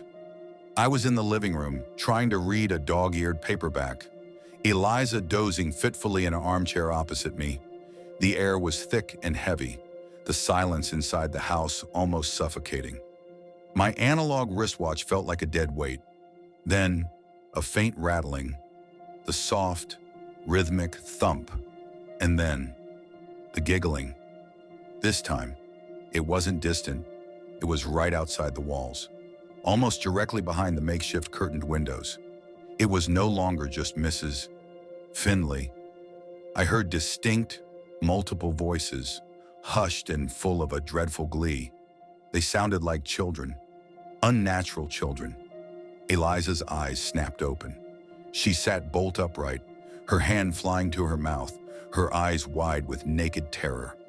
She held a trembling finger to her lips, a silent command for me to be quiet, as if any sound from us would pierce the flimsy veil of safety we'd constructed.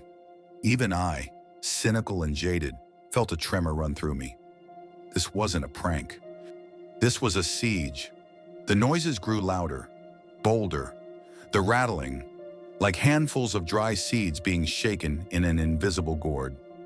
The thumping, rhythmic and dull, as if something soft and heavy was being gently bumped against the outside walls. And the laughter, now clearer, higher pitched, laced with a chilling, predatory joy. It was right outside our door. Then a soft scraping sound, like fingernails dragging on wood, followed by a loud, deliberate knock, thump, knock, and another, thump, knock, and another, thump, knock. It wouldn't stop. They were at the windows now too, the soft scraping sound moving from pane to pane, like an unseen hand tracing the outlines of our prison. I wanted to believe it was just a local Halloween prank gone horribly wrong, a collective effort of Dellen's frustrated teenagers. But the look on Eliza's face, a mask of pure, unadulterated horror, told me otherwise. This was something far, far worse. This was the thing Dellen tried to ignore. And it had finally arrived. Time stretched, became meaningless. Minutes, hours, I couldn't tell. The relentless knocking and scraping continued, a terrifying lullaby from the encroaching darkness. My hand found my wristwatch, tracing the face, a desperate attempt to ground myself in something real. Finally, blessedly, the sounds faded, receding into the night. When the silence returned, it was a heavy, oppressive thing, thick with unspoken dread. "If you knew this would happen," I managed, my voice raspy, alien in the quiet room. "Why didn't we leave? Why didn't you all just pack up and get out?" Eliza turned to me, her eyes brimming with tears, a single droplet tracing a clean path through the dust on her cheek. Because we can't. Leo, she whispered, her voice breaking. Nobody leaves Dellen once October starts. Not really. The chilling finality in her voice sent a fresh wave of dread through me. Nobody leaves Dellen. I thought of the vagueness of my own past, the fuzzy edges of memory around Sycamore Grove, the constant pull to flee, yet the uncanny way I always found myself drawn back into these inexplicable horrors. Was it a curse, a magnet for the macabre? Or was I, too, trapped in some larger, unseen web? The idea was a bitter pill to swallow. Morning arrived with the same oppressive, unnatural silence. The first rays of sun, a pale, anemic light, filtered through the gaps in the fabric. Eliza, moving like an automaton, began to remove the dark coverings from the windows. As the fabric came down, revealing the world outside, I felt a fresh wave of sick disbelief wash over me. For a moment, a perverse part of me almost believed it had all been an elaborate prank, an insane psychological operation by Eliza in the town to teach me a lesson about the sacredness of Dellen's traditions, about the forbidden holiday. It felt like a perverse, cruel joke. My anger flared as I looked across the street, directly at Mrs. Finley's house. What I saw made my blood run cold, then boil. It was unrecognizable, hauntingly beautiful, undeniably macabre, and decorated with a lavishness that mocked Dellen's purported ban on Halloween. Carved pumpkins, hundreds of them, glowing with an internal, flickering light, lined the porch, the walkway, the roofline. Poisoned-looking red apples, like drops of blood, hung from the skeletal branches of the trees. Gossamer spiderwebs, impossibly large and intricate, clung to every surface, catching the anemic sunlight. The lawn was a graveyard, dozens of crudely fashioned gravestones jutting from the earth, each with a name scrawled on it, too faint to read from this distance. Skulls, bone-white and grinning, were assembled in neat, geometric patterns all around the house. It must have taken all night, an entire crew working tirelessly. I recognized the meticulous precision of Mrs. Finley's own obsessive gardening, warped into something grotesque.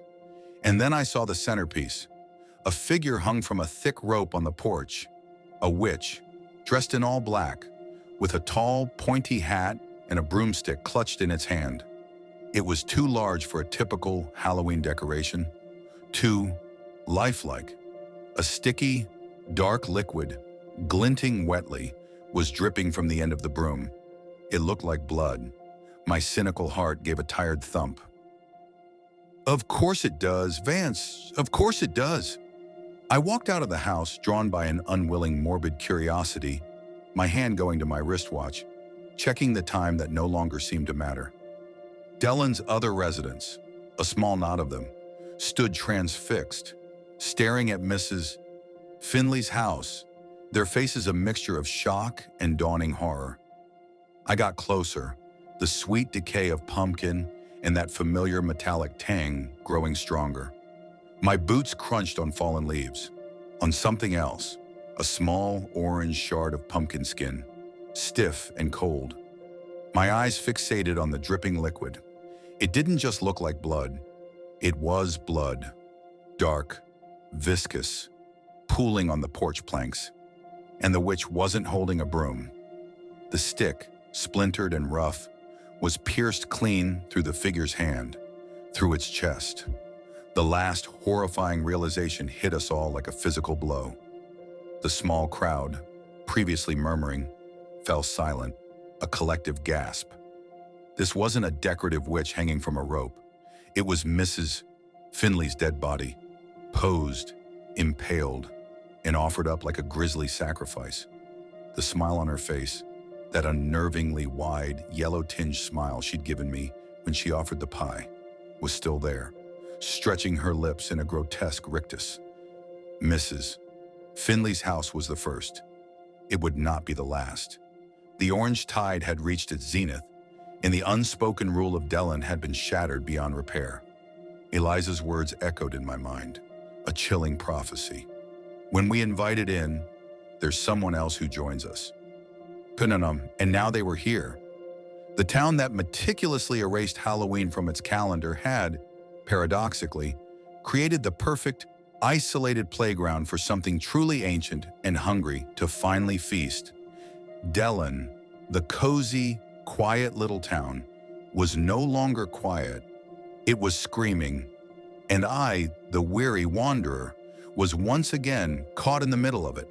Another fresh layer of trauma settling over the old, indistinct scars.